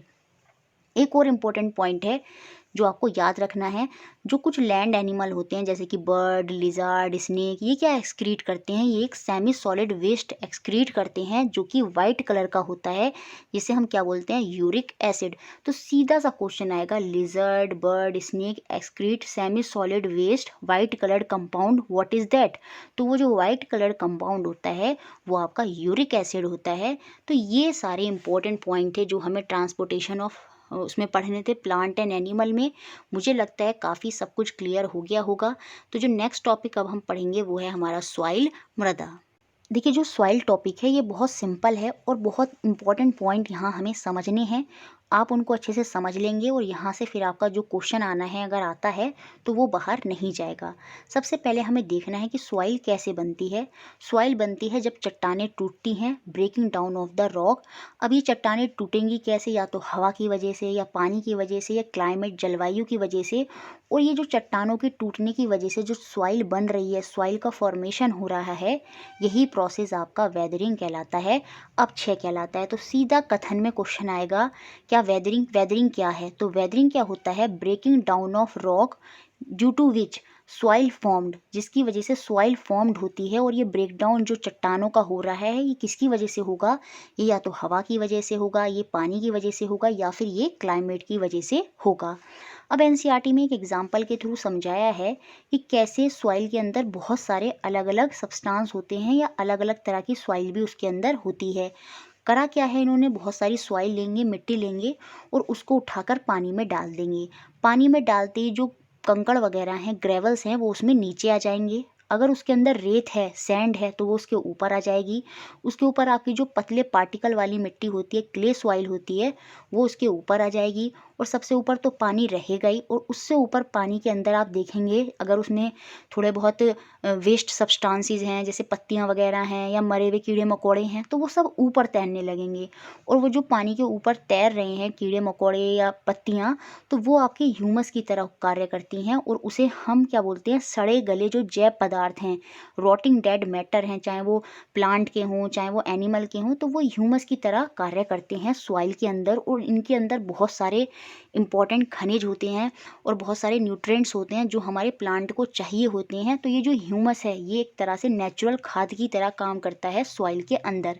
तो ये क्वेश्चन सीटेट में बना है कि जब मिट्टी होती है, मिट्टी को अगर आप पानी में डालते हैं तो सबसे नीचे क्या आएगा? सबसे नीचे उसमें ग्रेवल होंगे, उससे ऊपर उसमें सैंड होगी, फिर उसमें क्ले होगी, और उससे ऊपर तो वाटर होगा ही, और सबसे ऊपर उसमें पानी के ऊपर क्या होंगे? ह्यूमस होंगे, जो अवशिष्ट वेस्ट सब्सटेंस हैं उस मिट्टी के अंदर। तो ये बात समझ में आई? ये इंपॉर्टेंट पॉइंट है, इसको याद रखना है सीक्वेंस को। सबसे नीचे ग्रेवल, सैंड, क्ले, वाटर, और सबसे ऊपर पानी के ह्यूमस। अब देखिए जो सॉइल होती है, आप देखेंगे उसमें अलग अलग लेयर होती हैं। जैसे यहाँ डायग्राम में देख रहे हैं आप, ये टॉप सॉइल है, ये फिर बी लेवल की सॉइल है, ये सी, फिर नीचे जो होती है वो कंकड़ वगैरह होती हैं। तो सॉइल जो है उसमें अलग अलग लेयर होती हैं। Soil is composed of distinct layer. अब जो सॉइल होती है ना, वो बहुत से ऑर्गेनिज्म के लिए शेल्टर का काम करती है, उनको घर देती है। जैसे कुछ केचुए, अर्थवॉर्म जो होते हैं वो मिट्टी में ही रहते हैं, कुछ बैक्टीरिया जो होते हैं, चींटी वगैरह हो गए, तो ये सब कहाँ रहते हैं? मिट्टी के अंदर ही रहते हैं। तो उनके लिए जो मिट्टी है, मृदा है, वो घर का काम करती है। ह्यूमस क्या होता है ये मैंने आपको समझा दिया। ये क्वेश्चन बन सकता है, the rotting dead matter in the soil is called dash. तो जो रोटिंग डेड मैटर हैं, सड़े गले जैव पदार्थ हैं हमारी सॉइल के अंदर, मृदा के अंदर, वो आपके ह्यूमस कहलाते हैं। अब देखिए सॉइल के अंदर अलग अलग लेयर में सॉइल होती है। कुछ ऊपर वाली सॉइल होती है, फिर कुछ नीचे सॉइल होती है, फिर नीचे थोड़े से पत्थर आ जाते हैं, और उससे नीचे तो सबसे ज़्यादा पत्थर ही होते हैं। तो ये जो अलग अलग लेयर हैं सॉइल के अंदर, यही आपकी क्या कहलाती हैं? यही आपकी सॉइल प्रोफाइल कहलाती हैं, मृदा परिच्छेदिका कहलाते हैं। Vertical section through different layer of the soil, क्योंकि हम इसको वर्टिकली देखते हैं, तो ये जो वर्टिकल लेयर हैं सॉइल की अलग अलग, यही आपकी क्या है? सॉइल प्रोफाइल हैं, मृदा परिच्छेदिका हैं। और जो सबसे ऊपर, और इनको भी अलग अलग होराइजन, सहस्तर स्थिति में बांटा जाता है। जो सबसे ऊपर की सॉइल होती है, जिसे हम टॉप सॉइल बोलते हैं या फिर टॉप मोस्ट होराइजन बोलते हैं, ये डार्क कलर का होता है और इसके अंदर बहुत सारा ह्यूमस और मिनरल होता है। अगर क्वेश्चन एग्जाम में आ जाए कि सबसे ज़्यादा ह्यूमस और मिनरल कौन से लेयर की सॉइल में होता है, तो वो टॉप मोस्ट लेयर की सॉइल में ही सबसे ज़्यादा ह्यूमस और मिनरल होगा। यहाँ पर ह्यूमस लिखना मिस हो गया है। तो जो ह्यूमस और मिनरल हैं वो सबसे ज़्यादा आपकी upper most layer of soil में होते हैं, जिसको हम क्या बोलते हैं? या तो टॉप सॉइल भी बोलते हैं, या फिर उसको ए होराइजन या ए सहस्तर स्थिति भी बोलते हैं हिंदी में। ठीक है, और ये जो टॉप सॉइल होती है ये डार्क कलर की होती है। ये जो टॉप सॉइल होती है ये सॉफ्ट होती है, पोरस होती है और ये पानी को अच्छी तरह से होल्ड कर सकती है, क्योंकि इसके अंदर जो रेत होता है वो कम होता है। रेत जो होता है वो पानी को होल्ड नहीं कर पाता, लेकिन जो क्लेड सॉइल होती है क्योंकि उसके कण सबसे छोटे होते हैं तो वो पानी को होल्ड कर लेते हैं। तो टॉप सॉइल होती है वो पानी को अच्छे से अपने अंदर रोक लेती है। और जो ह्यूमस और मिनरल हैं वो भी टॉप सॉइल या ए होराइजन में सबसे ज़्यादा होते हैं। और उसके बाद आपका बी होराइजन आ जाता है, इसमें ह्यूमस और मिनरल थोड़े कम हो जाते हैं। सी होराइजन में थोड़े थोड़े कंक्रीट वगैरह आ जाते हैं। और आधार शेल में तो पूरे आपका क्या होता है, पत्थरों का बेड बना हुआ होता है। तो इस तरह से पूरी आपकी सॉइल की लेयरिंग होती है होराइजन्स में, ए होराइजन, बी होराइजन और सी होराइजन। ठीक है, अब हम समझेंगे सॉइल का टाइप, सॉइल के प्रकार। अब जो सॉइल है ना उसको क्लासिफाइड किया गया है पार्टिकल के साइज के बेसिस पर, कि जिस सॉइल के पार्टिकल छोटे होंगे, बड़े होंगे, तो उस बेसिस पर सॉइल को क्लासिफाइड करा गया है। उनके टाइप जो हैं वो यहाँ पर बताए गए हैं। जिन पार्टिकल के सॉइल बहुत बड़े होते हैं तो वो कौन सी मिट्टी होती है, वो आपकी सैंडी सॉइल होती है, वो आपका रेत होता है, बलुई मृदा होती है। और जो बलुई मृदा होती है इसके पार्टिकल बहुत मोटे मोटे होते हैं और ये इसकी वजह से क्या होता है, ये पानी को रोक नहीं पाते। वाटर को रिटेन करने की जो कैपेसिटी होती है, क्षमता होती है इनके अंदर, वो बहुत कम होती है। ये पानी को रोक नहीं पाते। रेत के अंदर अगर आप पानी डालेंगे तो वो वहाँ से बह जाएगा। ठीक है, तो याद रखिए यहाँ पर परकुलेशन रेट जो होता है वो काफ़ी हाई होता है। कहाँ पर, सैंडी सॉइल में। परकुलेशन क्या होता है, परकुलेशन रेट क्या होता है, जो पानी को अपने अंदर नहीं रोक सकता। तो परकुलेशन रेट जो है वो आपका बलुई मृदा, सैंडी सॉइल में ही ज़्यादा होगा, क्योंकि ये पानी को नहीं रोक पाता। इसके बाद आती है आपकी लोमी सॉइल, दुमटी मृदा। दुमटी मृदा क्या होती है, इसमें large and fine particle is about the same. देखिए, एक हो गई आपकी सैंडी सॉइल, फिर एक होती है आपकी क्लेड सॉइल जिसे हम बोलते हैं मृण्मय मृदा। फाइन पार्टिकल, फाइन पार्टिकल का मतलब क्लेड सॉइल जो होती है वो उसमें जो पार्टिकल होंगे ना वो बहुत छोटे छोटे होंगे। और पार्टिकल छोटे होने की वजह से जो क्ले सॉइल होती है वो पानी को अच्छे से होल्ड कर लेती है। ठीक है, तो याद रखिएगा जो सैंडी सॉइल है वो पानी को होल्ड नहीं कर पाती, इसकी वजह से वहाँ पर परकुलेशन रेट सबसे ज़्यादा होता है। मृण्मय मृदा जो होती है, जो क्लेड सॉइल होती है, ये पानी को होल्ड कर लेती है, तो इसका परकुलेशन रेट कम होता है। और इसमें जो पार्टिकल होते हैं, अगर एग्जाम में क्वेश्चन आ जाए कौन सी सॉइल के जो कण हैं, जो पार्टिकल हैं वो सबसे छोटे होते हैं, तो वो क्लेड सॉइल होती है। और उसके बीच में एक और सॉइल आती है जिसे हम बोलते हैं लोमी सॉइल, दुमटी मृदा। उसमें सैंड भी होता है और उसमें क्लेड भी होता है। दोनों, जो सैंड है और क्ले है, वो सेम प्रपोर्शन में होते हैं। उसके पार्टिकल, बड़े पार्टिकल भी हैं, छोटे पार्टिकल भी हैं, तो वो आपकी दुमटी मृदा है, लोमी सॉइल है। ठीक है, तो समझ में आया ये क्या है। अब यहाँ पर लिखा है जो सैंडी सॉइल है, जो आपकी बलुई मृदा है, जो आपका रेत है, वो बहुत हल्का होता है, एरेटेड होता है, उसमें गैप बहुत ज़्यादा होता है, क्योंकि पार्टिकल बड़े बड़े होते हैं, वो चिपक नहीं पाते, जिसकी वजह से गैप होता है और हवा जो है उसमें आसानी से आ जाती है। तो वो एरिएटेड होते हैं, सुवातित होते हैं, हवा जो है वहाँ से आ जाती है। और शुष्क होते हैं, ड्राई होते हैं, क्योंकि हवा की वजह से क्या हो जाते हैं, जो उनके कण हैं वो ड्राई रहते हैं। और जो सैंडी सॉइल है, क्योंकि ये पानी को तो रोक नहीं पाती, जिसकी वजह से ये हल्की होती है। ठीक है, ये पॉइंट भी आप जो आपकी बलुई मृदा है, जो आपका रेत है, उसके बारे में याद रखेंगे। अब अगर मैं क्ले पार्टिकल की बात करूं जिसके कण सबसे छोटे होते हैं, वो being much smaller packed tightly together, तो उसके जो कण होते हैं, पार्टिकल्स होते हैं, वो बहुत टाइटली एक दूसरे से पैक्ड रहते हैं, जिसकी वजह से यहाँ पर जो एयर का स्पेस होता है वो बहुत कम होता है और ये पानी को इसी वजह से अच्छे से रोक पाते हैं। The best top soil for growing plant is loamy. जो लोमी सॉइल होती है जिसके अंदर सैंड भी होता है और आपका क्ले भी होता है, तो वही सॉइल सबसे अच्छी होती है किसको ग्रो करने के लिए, प्लांट को ग्रो करने के लिए। तो बेस्ट टॉप सॉइल जो होगी, प्लांट जहाँ पर हमें ग्रो करनी है, वो आपकी लोमी सॉइल होगी, दुमटी मृदा होगी। ये पॉइंट बहुत इंपॉर्टेंट है, याद रखिएगा। लोमी सॉइल जो होती है, जो दुमटी मृदा होती है, वो मिक्सचर होती है किसका, सैंड का, क्ले का और other type of soil particle known as silt. देखिए यहाँ पर समझिए, ये क्ले है, क्ले के पार्टिकल सबसे छोटे, इसके बाद आएगा यहाँ पर सिल्ट और उसके बाद इसमें आएगा क्ले। लोमी को तो हम बाहर रखेंगे, क्यों? जो लोमी है, दुमटी मृदा है, उसमें सारे पार्टिकल हैं, उसमें क्ले भी है, उसमें सिल्ट भी है और उसमें आपका सैंडी सॉइल भी है, ठीक है। अब जो क्ले है उसके पार्टिकल सबसे छोटे, उसके बाद सिल्ट आएंगे और सबसे बड़े पार्टिकल जो होंगे वो आपके सैंडी सॉइल के होंगे। सिल्ट क्या होती है, गाद क्या होता है? जो हमारी मिट्टी आपने देखी होगी रिवर के साइडों में डिपॉजिट हो जाती है, ठीक है, जो नदियों के साइडों में बेड की तरह डिपॉजिट हो जाती है, वही जो मिट्टी होती है वो आपकी गाद कहलाती है, सिल्ट कहलाती है। तो याद रखिए, जो लोमी सॉइल होती है वो मिक्सचर होती है किसका? सारी सॉइल का, क्ले सॉइल का भी, सैंडी सॉइल का भी और सिल्ट का भी, ठीक है। तो size of the silt particle यहाँ पर लिखा है is between sand and clay. तो सबसे छोटे पार्टिकल तो क्ले के हैं, उसके बाद सिल्ट आ जाएगा क्योंकि सिल्ट बीच में है, और उसके बाद आपका सैंडी आ जाएगा क्योंकि उसके पार्टिकल काफ़ी बड़े होते हैं। तो समझ में आया ये सारी बातें। इसके बाद यहाँ पर बात हुई है परकुलेशन रेट की। अंतःस्रावण दर is highest in sandy soil and least in clayey soil. ये मैंने आपको बता ही दिया है। परकुलेशन रेट क्या है?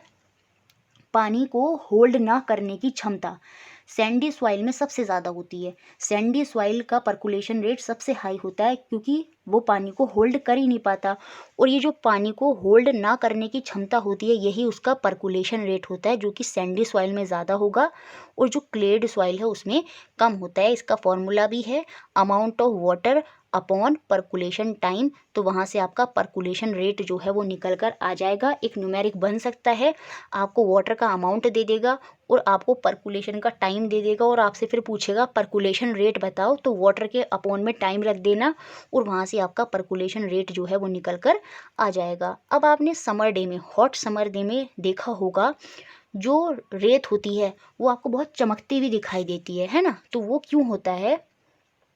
On hot summer day, the vapor coming out of the soil reflect the sunlight and the air above the soil seems to be shimmer। देखिए, गर्म की वजह से हवा ऊपर उठती है, और जो हवा होती है, जो वेपर सॉइल से ऊपर उठ रही हैं वो सन की रेस से रिफ्लेक्ट करती हैं, और रिफ्लेक्ट करने की वजह से वो चमकने लगती है। जो एयर उसके ऊपर है, सैंड है, गर्म है, तो यहाँ पर जो वेपर है वो ऊपर उठ रही है। अभी जो वेपर है, पानी की वेपर्स हैं, जब ऊपर उठ रही हैं तो ये क्या होगा? सन की रेस से टकराती हैं। सन की रेस से टकराने के बाद ये शाइमर, ये शाइन करती हैं। ये क्या करती हैं? ये शाइन करती हैं। इसके जो ऊपर की हवा होती है सैंड की, वो चमकने लगती है जब वो रिफ्लेक्ट करती है। इसी की वजह से हमें कभी कभी ऐसा लगता है कि जो सैंड है वो भी चमक रही है, बल्कि ऐसा होता है उसके ऊपर की जो एयर है वो सन की रेस के कांटेक्ट में आने की वजह से रिफ्लेक्ट करती है। अब देखिए, जो क्लेड मृदा है, जो मृणमय मृदा होती है, इसको हम चिकनी मिट्टी भी बोलते हैं या मृत्तिका भी बोलते हैं, और इसके पार्टिकल सबसे छोटे होते हैं, और इसके थ्रू ही हम पॉट, टॉय, ये स्टैचू वगैरह, अगर क्वेश्चन आ जाए कि जो हम पॉट्स हैं, टॉयज़ हैं, स्टैचू हैं, मूर्ति वगैरह हैं, है ना, गमले वगैरह हैं, ये सब कौन सी मृदा से, कौन सी मिट्टी से बनाते हैं? तो आंसर होगा आपका क्लेड सॉइल। और ये जो क्लेड और लोमी सॉइल हैं, ये दोनों की दोनों सॉइल सुटेबल होती हैं क्या ग्रो करने के लिए? आपके सीरियल्स लाइक व्हीट और ग्राम, जो धान है, गेहूँ हैं, है ना, ग्राम हैं, इन सब को ग्रो करने के लिए आपकी कौन सी सॉइल ज़रूरी होती है? याद रखना, क्लेड और लोमी सॉइल। धान की बात नहीं करेंगे, यहाँ पर बात हो रही है व्हीट और ग्राम की। किसकी? व्हीट और ग्राम की। और सीटेट में सीधा यही क्वेश्चन आया था, और ये एनसीईआरटी में ऐसे ही पॉइंट लिखा है, जो व्हीट और ग्राम हैं इनको ग्रो करने के लिए कौन सी सॉइल सबसे बेस्ट रहती है? तो वो आंसर यहाँ पर हो जाएगा आपका क्ले और लोमी। लोमी तो मिक्सचर होती है सबका, और उसके अलावा जो खाली क्लेड सॉइल है ये भी काफ़ी अच्छी होती है, ठीक है। उसके बाद अगर मैं धान की बात करूँ, पैडी की बात करूँ, तो soil rich in clay and organic matter. जो धान है, जो सॉइल रिच होगी क्ले में और ऑर्गेनिक मैटर में, क्योंकि धान, जो पैडी होता है, धान होता है, उसको पानी ज़्यादा चाहिए होता है। अब अगर उसमें लोमी सॉइल होगी तो वो पानी को रोकेगी नहीं, क्योंकि उसमें तो सैंड भी है, तो पानी को रोकेगी नहीं, और धान को चाहिए पानी बहुत ज़्यादा। तो यहाँ पर कौन सी मृदा चाहिए होगी? क्ले, ठीक है, जो आपकी चिकनी मिट्टी है वही यहाँ पर चाहिए होती है, ताकि वो पानी को अच्छे से रोक सके। और ऑर्गेनिक मैटर, जो वेस्ट सब्सटेंसेस है, वो भी यहाँ पर ज़्यादा चाहिए होता है, क्योंकि जो धान है उसमें धान को न्यूट्रिएंट्स जो हैं वो काफ़ी अमाउंट में चाहिए होते हैं, and having a good capacity to retain water and are ideal, ठीक है, वही बात बोली है, क्ले सॉइल इसको इसलिए चाहिए ज़्यादा अमाउंट में ताकि वो पानी को अच्छे से होल्ड कर सके। उसके अलावा मसूर और अन्य दालें जैसे लेंटिल्स, इंग्लिश में लिखा है लेंटिल्स एंड अदर पल्सेस के लिए हमें कौन सी सॉइल चाहिए होती है, उस केस में भी हमें लोमी सॉइल की आवश्यकता होती है, जिसमें जल की निकासी आसानी से हो जाती है। ठीक है, which drain of water can be done easily, वहाँ से पानी आसानी से निकल जाएगा क्योंकि उसमें सैंड भी है, सैंड की वजह से पानी ज़्यादा समय तक रुकेगा नहीं। तो जो मसूर, लेंटिल्स है और अदर पल्सीज हैं, वहाँ पर भी हमें लोमी सॉइल की रिक्वायरमेंट होती है क्योंकि वहाँ से पानी जो है वो ड्रेन हो जाता है। तो 3 तरह के यहाँ से क्वेश्चन बन सकते हैं। वीट और ग्राम में कौन सी सॉइल है, क्लेड सॉइल। पैडी के लिए कौन सी सॉइल है, क्ले और ऑर्गेनिक मैटर।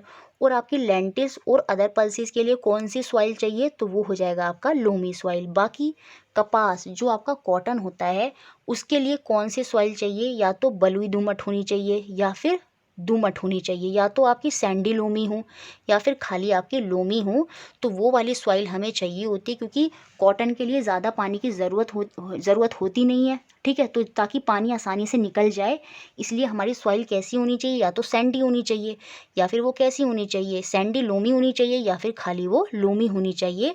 तो वही सॉइल आपकी सूटेबल होती है किसके लिए, कॉटन के लिए, कपास के लिए, क्योंकि वो पानी को रोकने की वहाँ पर ज़्यादा ज़रूरत नहीं होती है ताकि पानी वहाँ पे आसानी से निकल जाए, रुके ना। तो इसलिए वहाँ पर सैंडी लोमी या खाली लोमी सॉइल की ही रिक्वायरमेंट होती है, कहाँ पर, आपकी कपास, कॉटन में। तो ये था आपका पूरा सॉइल चैप्टर, मुझे लगता है पूरा अच्छे से क्लियर हो गया होगा। अब लास्ट में हम देखेंगे कंबस्चन एंड फ्लेम और साथ में कोल एंड पेट्रोलियम।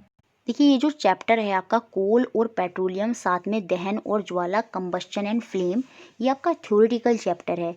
इसके बारे में बहुत डिटेल में मैंने आपको टॉपिक सीरीज में अलग से पूरा समझाया है, तो आप उसको वहाँ से ज़रूर देखें एक बार, क्योंकि यहाँ पर मैंने कुछ इंपॉर्टेंट पॉइंट्स ही कवर करे हैं। बहुत ज़्यादा थ्योरेटिकल है तो सारे पॉइंट्स भी देखने पड़ेंगे, तो वो आप वहाँ पर भी टॉपिक सीरीज़ में भी देख सकते हैं।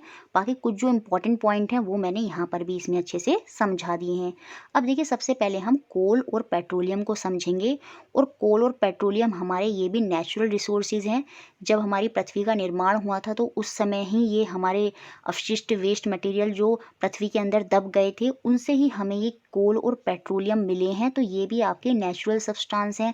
बाकी जो सन है, हवा है, एयर, वाटर, ये सब भी आपके नेचुरल सब्सटेंस हैं। लेकिन ये जो नेचुरल सब्सटेंस हैं, ये जो हमारे नेचुरल रिसोर्सेज हैं जो हमें पहले से ही मिले हैं, इनको हमने 2 काइंड में बांटा है। एक होते हैं आपके एग्जॉस्टिबल जो ख़त्म हो जाते हैं, जैसे कोल और पेट्रोलियम, ये ख़त्म हो जाएंगे, समाप्त होने वाले प्राकृतिक संसाधन, तो ये तो आपके एग्जॉस्टिबल हैं, एक समय बाद ख़त्म हो जाएंगे। एक होते हैं आपकी इनएग्जॉस्टिबल नेचुरल रिसोर्सेज, आज 6 प्राकृतिक संसाधन जो कभी समाप्त नहीं होंगे, जैसे सन की लाइट, एयर, वाटर, तो वो आपके इनएग्जॉस्टिबल हैं। और कोल और पेट्रोलियम जो हैं वो आपके एग्जॉस्टिबल हैं। तो 2 तरह से नेचुरल रिसोर्सेज को क्लासिफाइड करा गया है। अब अगर मैं कोल, पेट्रोलियम और पेट्रोलियम के ऊपर जो गैस तैरती रहती है उसे हम नेचुरल गैस बोलते हैं। इनका जो निर्माण है वो सजीव प्राणियों, ये हम बहुत छोटी क्लास से ही पढ़ते आते हैं कि फॉसल्स फ्यूल जो जीवाश्मी ईंधन होते हैं, इनका निर्माण कैसे होता है, सालों, लाखों, करोड़ों साल पहले पेड़, जानवर वगैरह हमारे मिट्टी के नीचे दब गए थे, फिर ऊपर और मिट्टी आ गई तो प्रेशर बढ़ गया, जिसकी वजह से आगे चलकर वो क्या बन गए, कोल बन गए। पेट्रोलियम ऐसे ही हमारा पानी के अंदर है ना, पानी के अंदर भी सेम प्रोसेस यही हुआ। तो इस तरह से ये फॉर्म हुए हैं, कैसे कि जो इनका जो निर्माण है वो सजीव प्राणियों के मृत अवशेषों, dead remain of living organism से हुआ है। और यही आपके क्या कहलाते हैं, फॉसल्स फ्यूल कहलाते हैं, जीवाश्मी ईंधन कहलाते हैं। तो क्वेश्चन आ जाएगा एग्जाम में, विच of the following is not a fossil fuel, या फिर फॉसल फ्यूल। तो याद रखेंगे, कोल, पेट्रोलियम, नेचुरल गैस, ये सब मृत जीवों से बहुत सालों, करोड़ों साल पहले जो मृत जीव पृथ्वी के नीचे दब गए हैं, उनके थ्रू इनका निर्माण हुआ है, ये उनके थ्रू से प्रोसेस प्रोड्यूस हुए हैं। तो ये आपके क्या होते हैं, फॉसल फ्यूल्स होते हैं, जीवाश्मी ईंधन होते हैं। अब यहाँ पर हम बात करेंगे कोल की, ये काफ़ी इम्पॉर्टेंट है। जो कोल होता है वो हमारा बिजली का आज के समय में इंडिया में बहुत इंपॉर्टेंट सोर्स है। ठीक है, बिजली ज़्यादातर अभी कोल के बेसिस पर होती है, लेकिन आगे चल के जो कोल है, कोयला है, वो ख़त्म हो जाएगा, तो फिर हमारा वाटर के थ्रू ही ज़्यादा एयर होगी। तो ये जो कोल है वो आपका एग्जॉस्टेबल है, समय के साथ ये जो है ख़त्म हो जाएगा। ठीक है, कोयला आपने देखा होगा जो काले रंग का होता है, ठीक है। व्हेन हीटेड इन एयर, जब कोल को हम हीट करते हैं एयर में, burn and produce mainly carbon dioxide gas. याद रखना, जब हम कोल को बर्न करते हैं तो कौन सी गैस प्रोड्यूस होती है, कार्बन डाइऑक्साइड गैस प्रोड्यूस होती है। और some other substances are obtained from coal, coal की सहायता से हम कुछ और सब्सटेंसेस को भी ऑब्टेन्ड करते हैं। वो कौन कौन से होते हैं, कोक, बिटुमेन और कोल गैस। तो क्वेश्चन आ जाएगा which of the following is not a substance of coal, या फिर कोल का कौन सा सब्सटेंस है या नहीं है। तो सारे सब्सटेंस आपको पता होने चाहिए कोयले के। एक तो कोक होता है, एक आपका कोल तार होता है जिसे बिटुमेन बोलते हैं, और एक आपकी कोल गैस होती है, ठीक है। अब ये कोक क्या होता है, it is almost pure form of carbon, जो कार्बन का शुद्ध रूप है, प्योर फॉर्म है, वही आपकी कोक होती है। और इसका यूज्ड कहाँ करा जाता है, मैन्युफैक्चर ऑफ स्टील, स्टील के निर्माण में, इस्पात के निर्माण में, और बहुत सारे मेटल का एक्सट्रैक्शन करने में, मेटल को निकालने में। उनको मेटल जो होते हैं, जो धातु होते हैं, वो ओर के अंदर होते हैं, चट्टानों के अंदर होते हैं। उन चट्टानों से उन मेटल को निकालने के लिए हम किसका प्रयोग करते हैं, कोक का प्रयोग करते हैं। और साथ में जो स्टील का मैन्युफैक्चर है, इस्पात का निर्माण है, वो भी किसकी सहायता से होता है, कोक की सहायता से होता है। और ये प्योर फॉर्म होता है किसका, कार्बन का। तो यहाँ से क्वेश्चन बन सकता है, इसको अच्छे से ध्यान रखें। उसके बाद नेक्स्ट होती है इसमें कोल तार। कोल तार भी ब्लैक होता है, थिक लिक्विड गाढ़ा पदार्थ होता है, और इसकी बहुत ही अनप्लीजेंट स्मेल होती है, बहुत ही गंदी इसमें से स्मेल आती है। It is a mixture of about 200 substances, ये मिक्सचर होता है 200 सब्सटेंसेस का। और इस कोल तार का प्रयोग कहाँ कहाँ किया जाता है, यूज्ड इन सिंथेटिक डाई, जो संश्लेषित रंग होते हैं, सिंथेटिक डाई वगैरह होती हैं, उनमें इनका प्रयोग होता है। ड्रग्स, बहुत सी औषधि बनाने में भी कोल तार का प्रयोग होता है। एक्सप्लोजिव, जो बहुत से बम विस्फोटक हैं, उन सबको बनाने में भी कोल तार का प्रयोग होता है। परफ्यूम्स को बनाने में, प्लास्टिक, पेंट, रूफिंग मटेरियल, इन सब को बनाने में कोल तार का प्रयोग होता है। एक क्वेश्चन जो बन सकता है वो ये है कि जो कोल तार है, इसका प्रयोग जो होता है नैप्थलीन बॉल को बनाने में होता है, जो आपके मौत वगैरह को भगाती हैं। तो ये क्वेश्चन ऐसे बन जाएगा, naphthalene ball used to repel, भगाने के लिए किसका, मौत और अदर इंसेक्ट। ये भी कहाँ से बनती है, कोल तार से ही बनती है, आपकी जो नैप्थलीन बॉल होती हैं। और इन नैप्थलीन बॉल की सहायता से ही आप जो मौत हैं या कीड़े मकोड़े हैं, उनको भगा सकते हैं नैप्थलीन बॉल की सहायता से। और ये नैप्थलीन बॉल किससे बनती है, आपकी कोल तार से बनती है।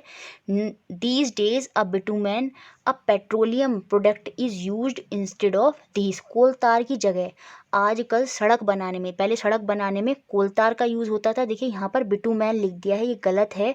कोक के बाद क्या आएगा, यहाँ पर कोल तार आएगा। बिटुमेन जो है वो तो एक पेट्रोलियम का प्रोडक्ट है, ठीक है, सॉरी इसके लिए, यहाँ पर मैंने ध्यान नहीं दिया। ये जो बिटुमेन है ये पेट्रोलियम का प्रोडक्ट है, यहाँ पर इसकी जगह क्या लिखा होगा, कोल तार होगा। तो जो कोयला है उसके कौन कौन से प्रोडक्ट हैं, कोक, कोल तार और कोल गैस। ये जो कोल तार है सड़क बनाने में पहले यूज़ होता था, अब इसकी जगह बिटुमेन जो एक पेट्रोलियम का प्रोडक्ट है उसका यूज़ किया जाता है। तो समझ में आया, कोल के बारे में आप इतने इतने बेसिक पॉइंट याद रख लीजिएगा, बाकी डिटेल में आप टॉपिक सीरीज़ में इसको और अच्छे से देख सकते हैं। अब मैं बात अगर पेट्रोलियम की करूं तो हम उसको क्या बोलते हैं, हम उसको बोलते हैं ब्लैक गोल्ड। अगर क्वेश्चन आ जाए कि ब्लैक गोल्ड, काला सोना किसे बोला जाता है, तो वो आपका पेट्रोलियम ही होता है। अब देखिए जो पेट्रोलियम होता है ना, इसके अंदर बहुत सारे सब्सटेंस हैं जो हमें पेट्रोलियम से मिलते हैं। कौन कौन से, एक तो जो एलपीजी गैस होती है ये भी पेट्रोलियम का ही एक प्रोडक्ट होता है, ठीक है, जिसको हम अपने घर और इंडस्ट्री में यूज़ करते हैं। उसके अलावा पेट्रोलियम से हमें पेट्रोल मिलता है जो हम व्हीकल्स में यूज़ करते हैं। उसके अलावा हमें पेट्रोल से ही जब हम पेट्रोलियम को एक्सट्रैक्ट करते हैं तो वहाँ से हमें अलग अलग सब्सटेंसेस मिलते हैं, LPG, petrol, kerosene, diesel, lubricating oil, और आपका जो वैक्स होता है ना, आपने वैसलीन वगैरह देखा होगा, उस पर लिखा भी होता है पेट्रोलियम जली, तो वो भी पेट्रोलियम का ही एक प्रोडक्ट होती है, पैराफिक्स बैग्स। और आपका बिटुमेन हो गया जो आपका पेंट या फिर रोड की सरफेसिंग में यूज़ होता है। तो यहाँ पर पीछे यही बात बताई थी कि पहले हम कोल तार का यूज़ करते थे, लेकिन अब हम बिटुमेन का यूज़ करते हैं, जो कि एक पेट्रोलियम का ही प्रोडक्ट होता है, जो कि हमारे रोड की सरफेसिंग में यूज़ होता है। बाकी बिटुमेन का प्रयोग आपका पेंट वगैरह में भी किया जाता है। ये सारे पॉइंट बहुत इंपॉर्टेंट है। क्वेश्चन आएगा, विच of the following is not a by product of petroleum. Petroleum का कौन सा प्रोडक्ट नहीं है? तो याद रखिएगा ये सारे प्रोडक्ट हैं। इसके अलावा अगर कोई ऑप्शन होगा तो वो बाहर हो जाएगा।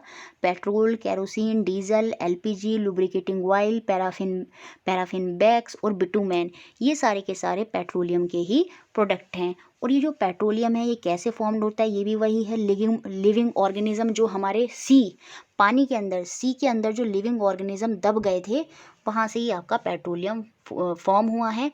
और पानी से ही एक्सट्रैक्ट कर कर इसको अंदर वहाँ से पानी से ही निकाला जाता है, सी वगैरह में से। ठीक है, देखिए उसके अलावा जो नेचुरल गैस होती हैं, जो पेट्रोलियम के ऊपर जो होता है गैस बन जाती है, जो पेट्रोलियम के ऊपर एक गैस बन जाती है, वही गैस आपकी नेचुरल गैस होती है। और पहले इसको पाइप के थ्रू एक्सट्रैक्ट कर लिया जाता है, बाहर निकाल लिया जाता है, और उसके बाद पेट्रोलियम को निकाला जाता है। तो नेचुरल गैस भी आपकी क्या है? एक फॉसल फ्यूल ही है, याद रखिएगा। ठीक है, तो ये हमारा कोल और पेट्रोलियम के बारे में आपको याद रखना था कि कौन कौन से सब्सटेंसेस कोल में है। कोल में आपका कोल तार है, आपका कोक है, और आपकी कोल गैस है। और पेट्रोलियम में तो आपके ये सारे सब्सटेंसेस हो ही गए जो इससे फॉर्म होते हैं। बाकी अब हम कंबस्चन और फ्लेम देखेंगे। देखिए कंबस्चन क्या होता है, दहन क्या होता है? Chemical process in which a substance react with oxygen to give heat is called combustion. जब कोई सब्सटेंस ऑक्सीजन की प्रेजेंस में क्या करता है? रिएक्शन करता है, रिएक्ट करता है और हीट को प्रोड्यूस करता है। जैसे हमने देखा था मैग्नीशियम रिबन को जब हमने हीट कराया था तो वहाँ पर पॉप की ध्वनि आती है और वो जल जाता है और ऐश में बदल जाता है। तो वहाँ पर हीट प्रोड्यूस हो रही है और वो ऑक्सीजन के कांटेक्ट में तो है ही, क्योंकि एयर में ऑक्सीजन है। तो जब एयर की प्रेजेंस में कोई सब्सटेंस रिएक्ट कर कर हीट प्रोड्यूस करता है, आपकी ऊष्मा को निकालता है, तो वही आपका कंबस्चन होता है, दहन होता है। ये बहुत इंपॉर्टेंट पॉइंट है। Chemical process in which a substance react with oxygen to give heat is called combustion. इसे ही हम दहन बोलते हैं। एग्जाम्पल यहाँ पर हो जाएंगे वुड, कोल, पेट्रोलियम। इन सबको आप जब रिएक्ट कराते हैं तो ये हीट को प्रोड्यूस करते हैं और ये आपके दहन कंबस्चन का ही उदाहरण है। अब देखिए कोई भी सब्सटेंस है उसको जलाने के लिए एक मिनिमम टेम्परेचर तो चाहिए ही होता है। जैसे लकड़ी है, क्या तो लकड़ी एकदम जल जाएगी? नहीं, उसको जलाने के लिए ज़्यादा अमाउंट की हीट देनी होगी। लेकिन अगर मैं पेपर की बात करूँ तो वो एकदम जल जाता है। तो हर किसी का एक न्यूनतम ताप होता है, इग्निशन टेम्परेचर होता है हर सब्सटेंस का, जिस टेम्परेचर पर वो सब्सटेंस क्या हो जाता है? हीट को प्रोड्यूस कर देता है। Different substances catches fire at different temperature. अलग अलग टेम्परेचर पर अलग अलग सब्सटेंसेस फायर को कैच करते हैं। तो वह मिनिमम टेम्परेचर, वह न्यूनतम ताप eight which substance catches fire is the ignition temperature of that substance. वही उस सब्सटेंस का क्या होगा? ज्वलन ताप होगा। वो मिनिमम टेम्परेचर जो एक सब्सटेंस को चाहिए होता है फायर को कैच कराने के लिए ही, वही उस सब्सटेंस का क्या होता है? इग्निशन टेम्परेचर होता है। और ये अलग अलग सब्सटेंस का अलग अलग होता है। जैसे पेपर वगैरह बहुत आसानी से जल जाते हैं, बाकी प्लास्टिक वगैरह आसानी से नहीं जलते। ठीक है, substances whose ignition temperature is very low and flame catches fire easily are called inflammable substances. उनको हम ज्वलनशील पदार्थ बोलते हैं। ज्वलनशील पदार्थ या फिर इनफ्लेमेबल सब्सटेंसेस वो सब्सटेंसेस हैं जिनका इग्निशन टेम्परेचर बहुत कम है, क्योंकि जो उनका मिनिमम टेम्परेचर चाहिए होता है वो बहुत ही कम है। बहुत ही कम टेम्परेचर पर वो आग पकड़ लेते हैं। तो ऐसे ही सब्सटेंसेस जो बहुत ही कम टेम्परेचर पर आग पकड़ लेते हैं, कैच फायर इजीली, तो वही आपके ज्वलनशील या इनफ्लेमेबल सब्सटेंसेस होते हैं। एग्जाम्पल के लिए यहाँ पर पेपर भी आ जाएगा, पेट्रोल, एलपीजी। पेट्रोल क्या होता है? वो एकदम आग पकड़ लेता है। तो ये सारे आपके इनफ्लेमेबल सब्सटेंसेस होते हैं, ज्वलनशील पदार्थ होते हैं। इसके बाद जो बहुत इंपॉर्टेंट पॉइंट है वो हमें समझना है कि ऊष्मीयमान, कैलोरीफिक वैल्यू क्या होता है। देखिए जब एक सब्सटेंस को हम एक सब्सटेंस को हम जलाते हैं तो जितनी हीट एनर्जी वो प्रोड्यूस करता है एक कंप्लीट कंबस्चन में, तो वही आपकी उस सब्सटेंस की क्या कहलाती है, कैलोरीफिक वैल्यू कहलाती है, ऊष्मीय मान कहलाता है। मतलब the amount of heat energy produced on complete combustion of 1 kg of ईंधन fuel is called its calorific value. 1 kg का कोई ईंधन ले लीजिए, चाहे वो कोल है, पेट्रोलियम है, चाहे वो डीजल है, कोई भी आप 1 kg का सब्सटेंस ले लीजिए। अब उसको जलाइए और जलाने पर उसने जितनी हीट प्रोड्यूस करी वही उसका क्या होगा, कैलोरीफिक वैल्यू होगी, उसका ऊष्मीय मान होगा पूरा कंप्लीट कंबस्चन में। मतलब पूरी तरह से वो जलना चाहिए। तो जो कंप्लीट कंबस्चन में एक सब्सटेंस जितनी हीट एनर्जी को प्रोड्यूस करता है वही उस सब्सटेंस की कैलोरीफिक वैल्यू होती है, ऊष्मीय मान होता है। और इसका मात्रक सीटेट में 2 बार पूछा गया है, किलो जूल पर केजी। किलो जूल पर केजी जो होता है वो इसका मात्रक होता है। यहाँ से एक न्यूमेरिक भी बना है, वो मैं आपको जब न्यूमेरिक फिर से कराऊंगी तो उसमें समझा दूंगी। तो याद रखिएगा, जो कैलोरीफिक वैल्यू होती है, उसमें मान होता है, हम उसको किस में एक्सप्रेस्ड करते हैं, किलो जूल पर केजी में। ठीक है। अब देखिए, अगर कोई कंबस्चन दहन जो है वो सही से नहीं होगा तो वहाँ पर क्या होगा, कुछ गैसेस रिलीज होंगी जो आपकी हेल्थ के लिए बहुत ही हानिकारक होती हैं। Incomplete combustion of fuel produce carbon monoxide. जैसे कोयला जब आप कंप्लीट रूप से नहीं जलाते तो उसमें कार्बन मोनोऑक्साइड गैस निकलती है जिससे आपको घुटन होने लगेगी और वो एक बहुत ही टॉक्सिक गैस होती है। तो हमें कभी भी जो फॉसिल्स फ्यूल्स होते हैं इनको कंप्लीट कंबस्चन इनका कराना चाहिए, कभी भी इनका इनकम्प्लीट कंबस्चन नहीं छोड़ना चाहिए। उससे क्या होता है, इनकम्प्लीट कंबस्चन से अगर ये पूरी तरह से दहन नहीं होंगे तो ये कार्बन मोनोऑक्साइड गैस को प्रोड्यूस करेंगे जो कि हमें घुटन महसूस कराती है, हमारा जो दम होता है वो घुटने लगता है। और कभी कभी ये क्वेश्चन पूछ लिया जाता है कि अगर एक व्यक्ति ने कोयला अपने पास रखा है रात में और वो सुबह को अगर उसकी डेथ हो जाती है तो वो क्यों हो गई होगी, क्यों, क्योंकि वहाँ पर कार्बन मोनोऑक्साइड गैस जो है वो उसके साथ उसके शरीर में गई होगी और वहाँ से उसका दम घुट गया होगा और जिसकी वजह से उसकी डेथ हो गई होगी। तो कार्बन मोनोऑक्साइड बहुत ही हार्मफुल गैस होती है, एकदम रिएक्ट करती है और आपको बहुत ही घुटन महसूस कराती है। ठीक है। तो ये पॉइंट बहुत इंपॉर्टेंट था जो याद रखना था आपको। बाकी CO2 emit from combustion of fuel which causes global warming. आजकल जो हमारी पृथ्वी गर्म होती जा रही है, जो गर्म ऊष्मा है वो बाहर निकल ही नहीं पाती, वापस लौटकर हमारी पृथ्वी पर ही आ जाती है। तो वो किसकी वजह से है, कंबस्चन ऑफ फ्यूल। जब हम फ्यूल का दहन कर रहे हैं, पेट्रोल डीजल ये सब, इनकी वजह से क्या हो रहा है, ग्लोबल वार्मिंग हो रही है। क्यों, क्योंकि ये एमिट करते हैं क्या, कार्बन डाइऑक्साइड, जिसकी वजह से जो गर्मी है, पृथ्वी का ताप है वो बढ़ता चला जा रहा है जो कि ग्लोबल वार्मिंग को कॉज करा रहा है। तो सीटेट में एक क्वेश्चन आया था कि ग्लोबल वार्मिंग के लिए कौन सी गैस रेस्पॉन्सिबल है, तो आंसर हो जाएगा वहाँ पर कार्बन डाइऑक्साइड CO2।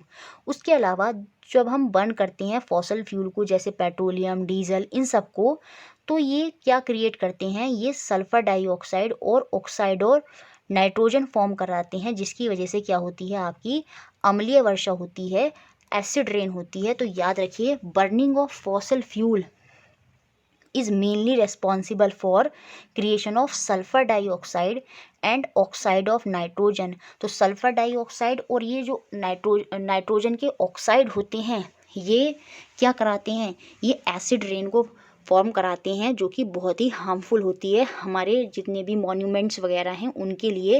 जैसे ताजमहल का कलर था वो चेंज होने लगा था जस्ट बिकॉज ऑफ दिस। तो बर्निंग ऑफ फॉसल फ्यूल जो है वो काफ़ी हार्मफुल हैं। इनकी जगह जो डीजल पेट्रोल हैं इनकी जगह हमें CNG का प्रयोग करना चाहिए, कंप्रेस्ड नेचुरल गैस का प्रयोग करना चाहिए, क्योंकि ये इतनी हार्मफुल नहीं होती। इसमें जो कार्बन डाइऑक्साइड है या अदर हार्मफुल गैसेज हैं वो बहुत ही कम अमाउंट में रिलीज़ होती हैं। तो ये सारे इंपॉर्टेंट पॉइंट थे। इसके अलावा जो कैलोरीफिक वैल्यू हैं हर एक सब्सटेंस की, कि कितनी कैलोरीफिक वैल्यू है, कितनी हीट वो प्रोड्यूस करता है जब हम उसको बर्न करते हैं, यहाँ से क्वेश्चन सीटेट में बनता ही बनता है। तो ये टेबल आपको याद करनी ही पड़ेगी। सबसे ज़्यादा कैलोरीफिक वैल्यू जो होती है वो आपकी हाइड्रोजन की होती है, जो इसमें 1.5 लाख लिखी हुई है। तो सबसे ज़्यादा कैलोरीफिक वैल्यू यहाँ नीचे आप देखेंगे हाइड्रोजन हाइड्रोजन की 1.5 लाख है। उसके बाद यहाँ पर बायोगैस 35,000 से 40,000 है इसकी। अगर मैं एलपीजी की बात करूँ तो उसमें इसकी कैलोरीफिक वैल्यू कितनी है, 55,000। देखिए सबसे ज़्यादा कैलोरीफिक वैल्यू हो जाएगी हाइड्रोजन की, उसके बाद हो जाएगी इसमें एलपीजी की, फिर आपकी सीएनजी की, और उसके बाद मीथेन की, और पेट्रोल, केरोसिन और डीजल की। तो सबकी कैलोरीफिक वैल्यू एक है 45,000। तो सबकी कैलोरीफिक वैल्यू आप यहाँ से याद कर लीजिएगा। हाइड्रोजन की सबसे ज़्यादा, उसके बाद एलपीजी, फिर सीएनजी। पहले क्या आता है, एलपीजी और फिर सीएनजी, और उसके बाद मीथेन, फिर पेट्रोल, डीजल, केरोसिन, उसके बाद आप ले लेंगे बायोगैस, और उसके बाद आपका आ जाएगा कोल। वुड की जो कैलोरीफिक वैल्यू होती है वो बहुत कम होती है, और सबसे कम कैलोरीफिक वैल्यू होती है काओ डंग की, जो आपका गोबर होता है उसकी कैलोरीफिक वैल्यू सबसे कम है यहाँ पर। तो ये कैलोरीफिक वैल्यू आपको याद होनी चाहिए, किसकी कितनी होती है और किस सीक्वेंस में होती है, सबसे ज़्यादा किसकी है, उससे कम किसकी है, क्योंकि सीटेट में यहाँ से क्वेश्चन बार बार बना है। तो यही सारा इंपॉर्टेंट पॉइंट था मैराथन में जो हमने समझे, और इस तरह से ये आपकी 5 मैराथन कंप्लीट हो गई हैं। बहुत मेहनत लगी है, तो प्लीज़ इनको लाइक ज़रूर करें, शेयर कर दें। 1000 प्लस का टारगेट है लाइक का, तो ज़रूर उसको पूरा करें। इसके अलावा अब ये 5 मैराथन कंप्लीट हो गई हैं, तो अब मैं इनसे आपसे क्वेश्चन पूछूंगी, क्वेश्चन कराऊंगी 200 क्वेश्चन की सीरीज़ या 100 क्वेश्चन की सीरीज़, जिसमें हम क्वेश्चन करेंगे और आप टेस्ट करेंगे अपने आप को कि आप कितना कर पा रहे हैं इन मैराथन को देखने के बाद। तो प्लीज़ इसी तरह हमारे साथ जुड़े रहें, हमारा सपोर्ट करते रहें। Thank you for watching.